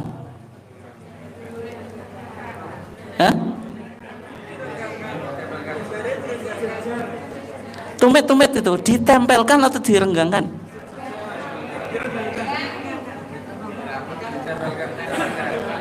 Ya. Kalau di masyarakat yang mengikuti mazhab Syafi'i itu direnggangkan, Pak. Yang mengikuti mazhab apa? Syafi'i. Tapi kalau di Muhammadiyah dua-duanya boleh, tergantung kenyamanan, tidak dipertentangkan. Kalau teman-teman Salafi itu apa? Ditempelkan. Bangun dari sujud untuk duduk iftirash sambil membaca takbir. Ada dua model duduk Bapak dan Ibu sekalian, duduk iftirash sama duduk tawarruk. Bedanya apa? Kalau iftirash itu dari kata firosh, maksudnya apa? Menjadikan telapak kaki kiri sebagai alas duduk. Kalau tawarruk dari kata warikun. Warikun itu pantat, maksudnya apa? Pantatnya ditempelkan di lantai. Dan dalam sholat Bapak dan Ibu yang dimuliakan, semuanya duduk, hukum asalnya duduk iftirash, kecuali pada saat apa? Tasyahud akhir. Berarti kalau duduk di antara dua sujud, duduk apa? Iftirash. Berlaku kaidah umum, ya. Termasuk sholat subuh di pandangan tarjih semacam itu. Beda dengan teman Salafi. Kalau teman-teman Salafi sholat subuhnya duduk apa? Iftirash. Tapi kalau di tarjih tetap tawarruk. Bisa dipahami ya? Meskipun saya tahu sebagian orang Muhammadiyah karena ngajinya di teman-teman Salafi bergeser ke iftirash kalau sholat subuh atau sholat 2 rakaat. Tapi yang pandangan tarjih itu tawarruk. Kemudian baca doa ini Pak Tebu. Doanya hafal ya. Allahumma firli warhamni wajburni wahdini warzuqni. Ada tambahan wa'afini wa'fu'ani, itu sampai 8 itu ya. Itu kumpulan dari beberapa riwayat dijadikan satu. Tapi yang wa'fu'ani itu tidak ditemukan di kitab hadis manapun. Yang menyebutkan Imam Ghazali dalam kitabnya Ihya Ulumuddin, tapi tidak ditemukan di kitab hadis gitu. Oke ya.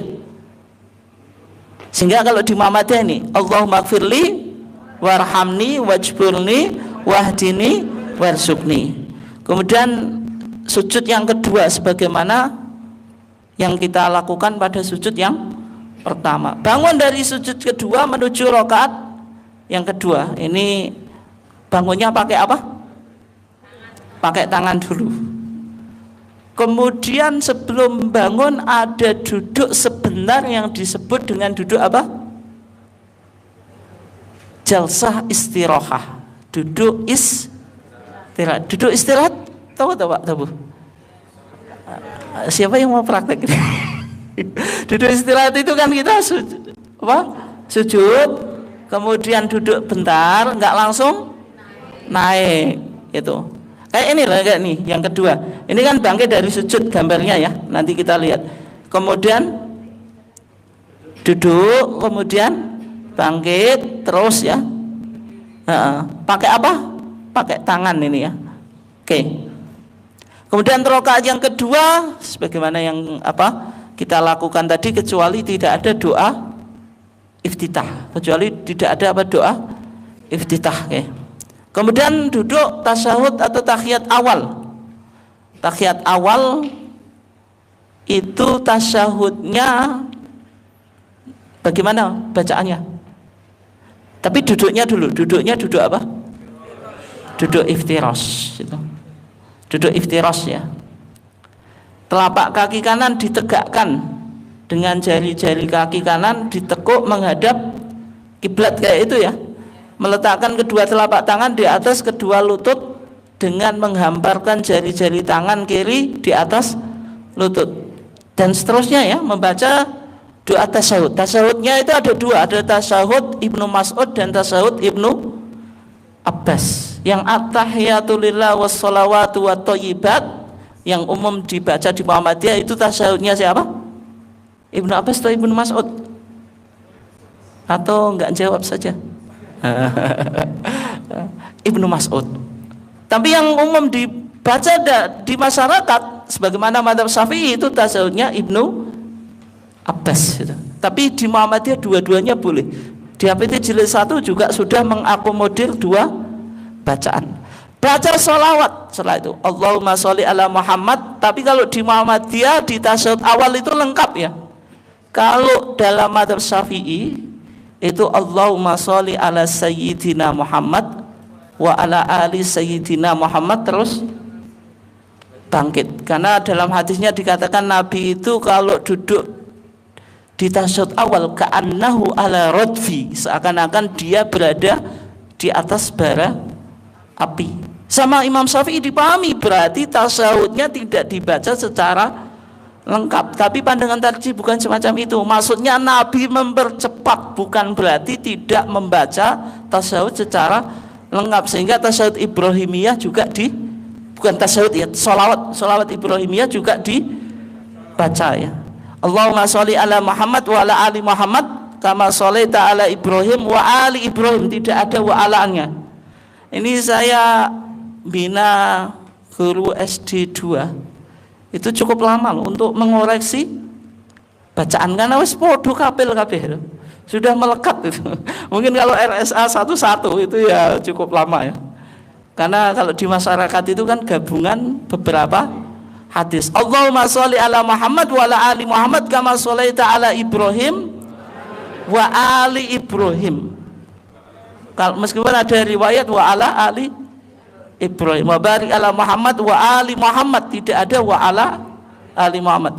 Kama barakta ala Ibrahim wa ali Ibrahim innaka Hamidum Majid. Ya, jenengan kayaknya ya kayak saya dulu kapil apa yang diajarkan sejak kecil, tapi nggak apa-apa. Tapi kalau prinsip Muhammadiyah menggunakan satu hadis diamalkan secara utuh yang jenengan hafal, kayak saya juga waktu kecil itu ramuan dari beberapa banyak hadis gitu.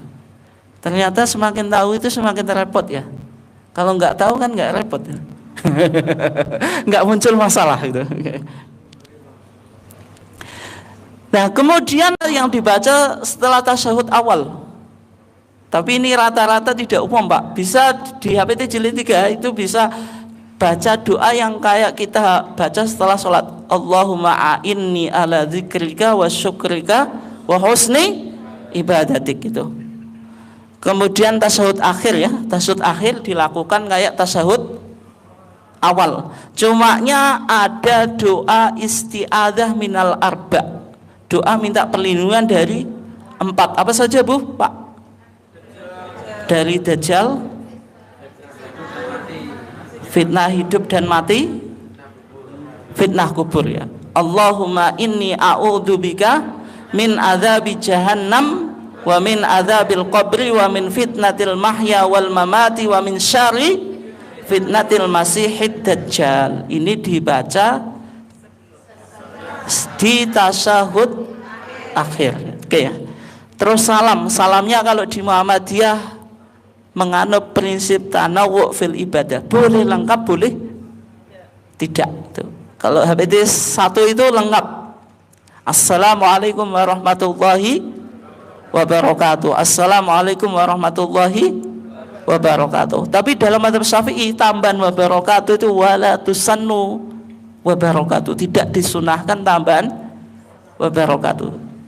Tapi di Muhammadiyah berdasarkan hadis Wa'il ibn Hujr yang disebutkan oleh Al-Hafidh Ibnu Hajar di Bulughul Maram menunjukkan salam itu lengkap, sehingga salam lengkap itu dipertahankan di Muhammadiyah sebagaimana HPT jilid 1 dikokohkan di HPT jilid 3. Tetapi di HPT jilid 3 Muhammadiyah juga mengakui salam yang tidak lengkap. Assalamualaikum warahmatullah, Assalamualaikum warahmatullah. Meskipun Syekh Nasiruddin Albani itu di sifat sholat Nabi itu memunculkan banyak versi salam ya.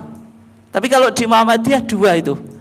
Sebagian masyarakat, sebagian orang Assalamualaikum warahmatullah, assalamualaikum warahmatullah terus wabarakatuh, assalamualaikum warahmatullah wabarakatuh, pelan-pelan. Itu enggak ada dasarnya, meskipun itu banyak dipraktekkan. Kira-kira itu ya teorinya. Sekarang kita coba lihat video. Masih berapa menit Pak? 5 menit Pak. Kita coba lihat videonya.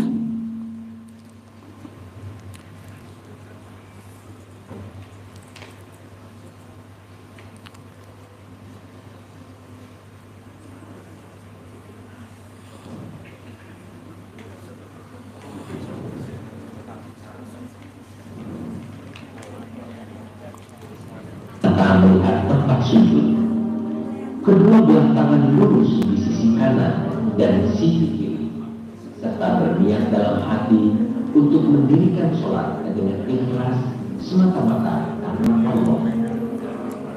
Takbiratul melihat tempat sujud. Nah ini coba Bapak dan Ibu sekalian diikuti. Nah tadi kaki dengan bahu itu sejajar lurus. Ini banyak yang kita belum lakukan ya. Melihat tempat sujud. Serta berniat dalam hati untuk mendirikan sholat dengan ikhlas semata-mata karena Allah. Takbiratul ihram, yaitu membaca takbir. Coba perhatikan. Sejajar dengan bahu atau telinga? Video itu. Telinga. Memang itu putusan yang ada di HPT jilid 1 dan 3. Sampai sekarang Muhammadiyah gitu ya. Meskipun sebagian ulama Muhammadiyah juga sebenarnya ingin mengarah pada tanawu' fil ibadah, dua-duanya diakomodir gitu. Tapi putusan kita tarjih itu segini, sehingga segini itu meskipun punya dalilnya Pak, tapi belum menjadi pendapat resmi Muhammadiyah yang segini loh. Kalau di Bojonegoro kan rata-rata gini loh ya. Meskipun itu punya dalilnya, tapi kalau kita bicara pendapat resmi Muhammadiyah kayak gini teh. Ibu jari sejajar dengan daun telinga bagian bawah itu. Itu menggunakan thariqatul jam'i wa taufik, menggabungkan dua hadis gitu. Oke. Sambil mengangkat kedua belah tangan. Nah, coba lebih jelas lagi. Ibu jari sejajar dengan kedua telinga dan kedua telapak tangan menghadapkan dengan membaca doa iftitah. Nah, ini sambil saya jalankan cepat ya. Yang lainnya sudah kita pahami. Sedekap kayak gini. Tidak sebagaimana teman salafi tadi di atas dada ke atas itu. Oke. Dengan musrah rukuk adalah dari berdiri. Coba perhatikan tata cara rukuk. Coba diperhatikan. Rukuk sambil mengangkat tangan, sama seperti takbiratul ihram. Allahu Akbar. Rukuk adalah meratakan punggung sejajar leher, memegang kedua lutut dengan kedua belah tangan, dan pandangan tertuju ke tempat sujud sambil berdoa. Subhanallah. Sekarang iktidal coba. Ini yang menjadi yang penting tadi. Ketika mau sujud bagaimana? Coba. Kedua lutut lebih dahulu, lalu kedua tangan. Apa? Lutut dulu. Kemudian letakkan wajah. Bukan tangan. dahi dan Tangan dulu. mendahulukan kedua lutut dan Coba tumitnya di sini ditempelkan atau enggak kalau video ini? Enggak. Sebagaimana mazhab Syafi'i. Tapi di HPT jilid 3 putusan Monas Tarjih di Jogja di HPT jilid 3 ya 2015 dikembalikan pada kenyamanan. Artinya yang nyaman yang mana? Ditempelkan atau tidak gitu. di kedua tangan saat sujud didasak apabila lemak, sedangkan wajah diletakkan kenyang. Adapun tata caranya adalah Allah lalu Mungkin itu saja ya. Langsung kita tanya jawab gitu biar lebih dalam. Intinya sudah punya gambaran ya, baik secara teori dan praktek gitu. Oke.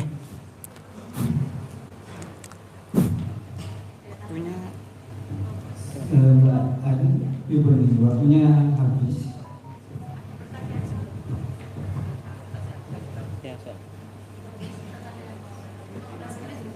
Boleh 15 menit untuk jawab ini, silakan.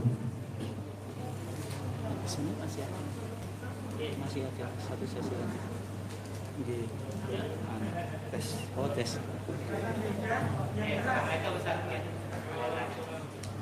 Yang pertama untuk tasyahud, maka melihat jari atau tempat sujud. Dan apa bisa doa istighfar kayak subhan atau nama bihamdih wa ta'ala termasuk untuk antara dua sujud lebih ufiri. Terima kasih. Ya, yang pertama ya, ketika tasyahud itu pandangan melihat jari atau tempat sujud. Kaidah umumnya itu menghadap tempat sujud, kecuali ketika saat mengacungkan jari. Tapi itu pandangan ulama. Sejauh ini yang saya kaji, saya belum menemukan hadis secara khusus. Dalam mazhab Syafi'i memang kesimpulannya itu, ketika mengacungkan jari telunjuk asyhadu alla ilaha illallah itu kan diangkat toh, itu yang melihat jari. Tapi setelah itu melihat tempat sujud lagi itu. Jadi kalau hadis khusus tidak ada. Tapi kalau ditarjih kapan kita mengacungkan jari telunjuk, karena tidak ada keterangan hadis khusus, dipahami sejak awal kita memulai tasyahud. Sejak awal memulai apa? Tasyahud. Kalau madzhab Syafi'i illallah, kalau madzhab Hambali itu at-tahiyatu lillah. Tapi ini ijtihad saja, tidak ada hadis yang khusus. Sehingga kalau di Muhammadiyah ya sejak memulai tasyahud. Kemudian yang kedua ya, apakah ada doa iftitah yang lain? Itu ada, riwayatnya ada yang jenengan sebutkan tadi, tapi di HPT kita belum ditarjihkan, Pak. Tapi apakah boleh diamalkan?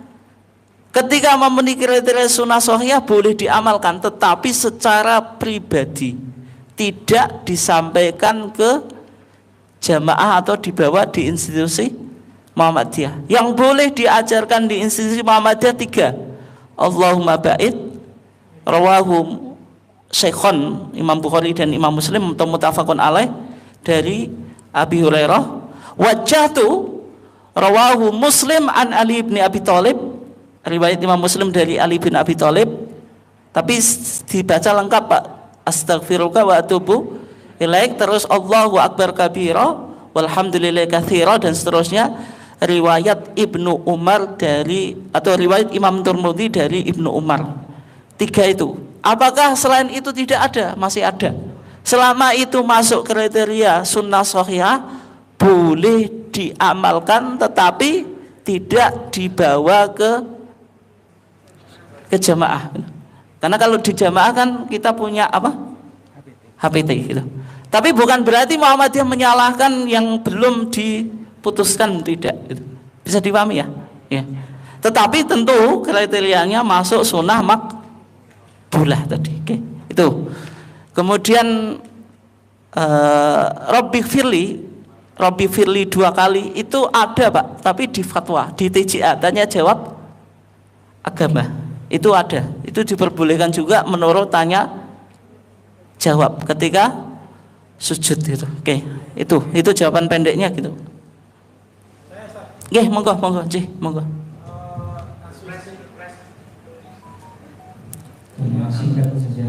Kasusnya ini, imam yang terdahului oleh makmum karena setelah sujud dia kadung ngomong Allahu Akbar tapi posisinya belum tegak lurus. Satu, hukum makmumnya bagaimana dan hukum imamnya gimana? Pada kasus-kasus tertentu, terutama untuk imam yang agak sepuh, yang boleh jadi setelah sujud itu naik ke rakaat kedua itu terjadi, apalagi maaf boleh jadi karena masjidnya besar, sisa nggak bisa melihat imamnya, maka kemudian terdahului oleh makmum. Sementara hukum asalnya makmum nggak boleh mendahului oleh imam. Yang kedua, maghrib isya subuh itu zahar bahasanya, terutama untuk yang rakaat 1 dan 2 gitu. Dalam kasus ini kalau kita sholatnya sendirian, apakah kemudian tetap diwajibkan zahar atau cuma sir, atau ada pertimbangan yang lain, atau ada dasar yang lain? Terkhusus saat kemudian kita sholat maghrib ketinggalan 2 rakaat, maka rakaat kedua kan harusnya juga masih dibaca zahar dalam pemahaman saya. Mohon elaborasinya penjelasan lebih dalam, Ustaz. Terima kasih. Oke, saya jawab cepat ya, karena kejar-kejaran dengan waktu.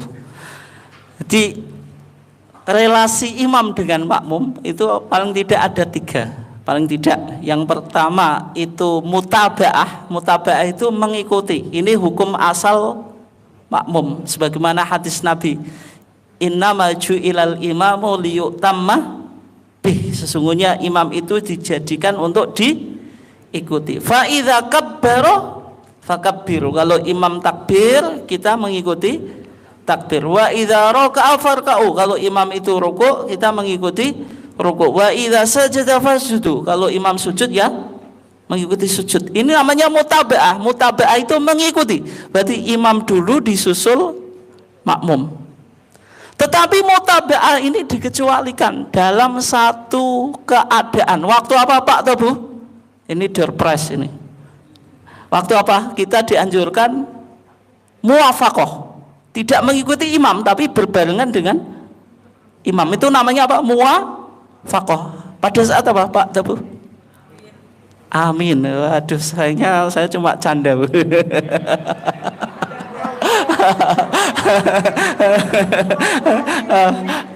Nabi bersabda apa? Idza ammana al-imamu fa'aminu. Kalau imam mengucapkan amin, maka kamu mengucapkan amin. Fa inna man wafaqa ta'minuhu ta'minal malaika apa? Ghufira lahu ma taqaddama min danbi. Kalau makmum yang imamnya itu berbarengan dengan imam aminnya, kalau aminnya makmum berbarengan dengan aminnya malaikat, maka akan diampuni dosanya. Yang menjadi pertanyaan, kapan aminnya malaikat? Patokannya apa? Wong hadisnya memberikan patokan harus mengikuti aminnya malaikat. Malaikat kapan? Berbarengan dengan imam. Berarti hukum asalnya dalam sholat itu kita mutaba'ah, mengikuti imam, kecuali dalam kasus apa? Amin harus muwafaqah.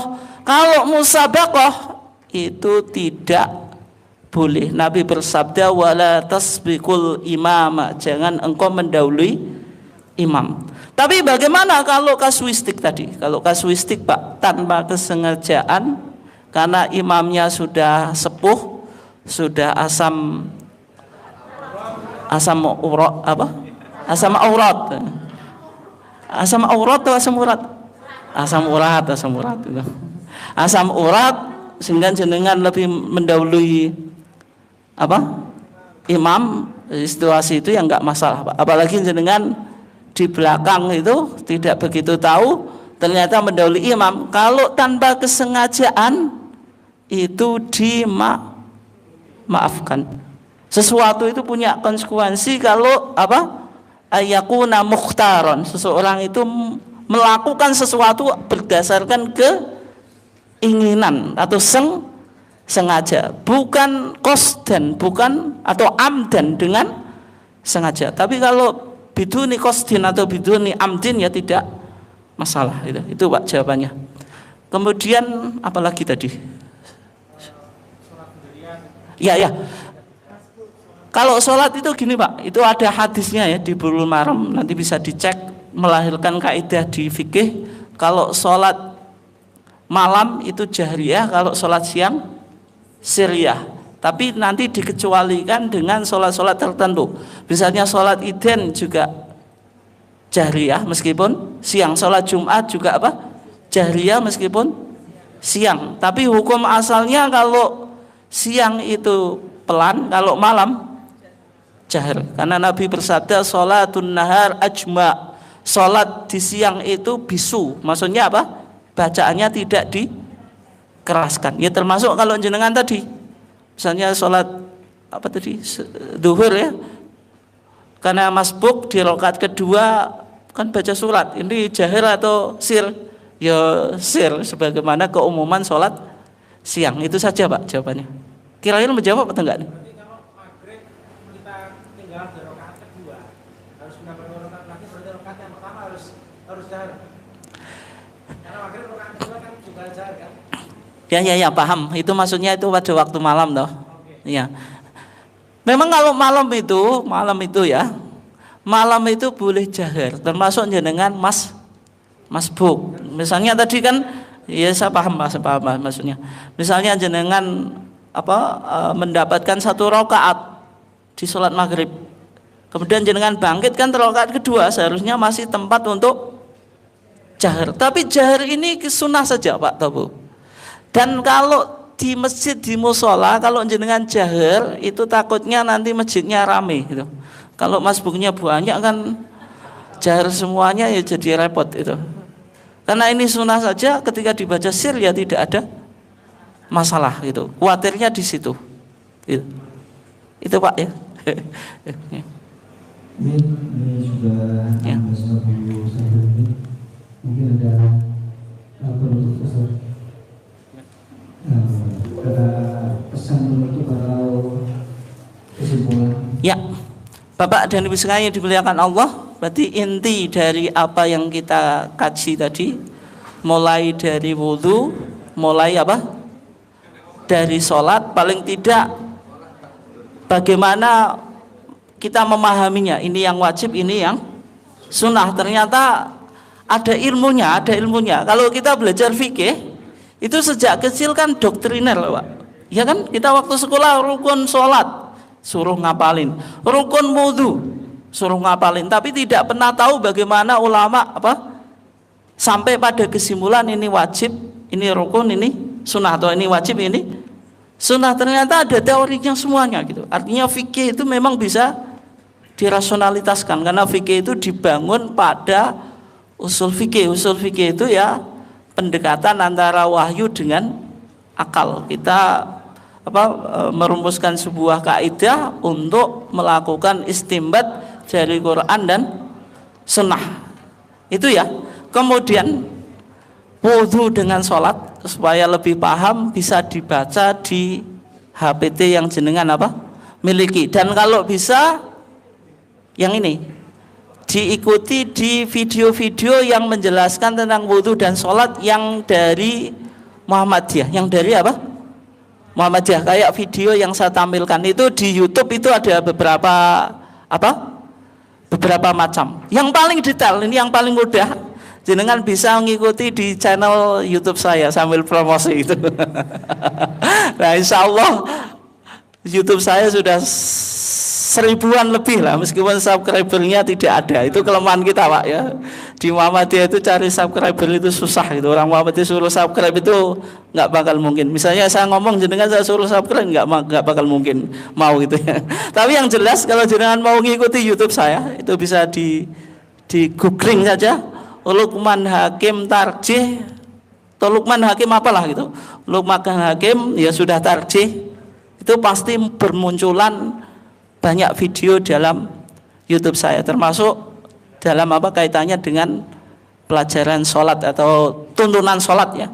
Mungkin itu saja dari saya, kurang lebihnya mohon maaf apabila ada kata-kata yang nggak sopan, nggak menghormati. Tapi intinya biar kita lebih nyantai Pak, atau biar nggak tegang, apalagi kita bulan Ramadan gitu, biar jenengan juga nggak ngantuk gitu. Kurang lebihnya mohon maaf. Wassalamualaikum warahmatullahi wabarakatuh. Kita berapelasi awalnya untuk Ustaz Mahmud. Kakak sekalian, setelah ini sholat asar 15 menit ini. Nanti jam 5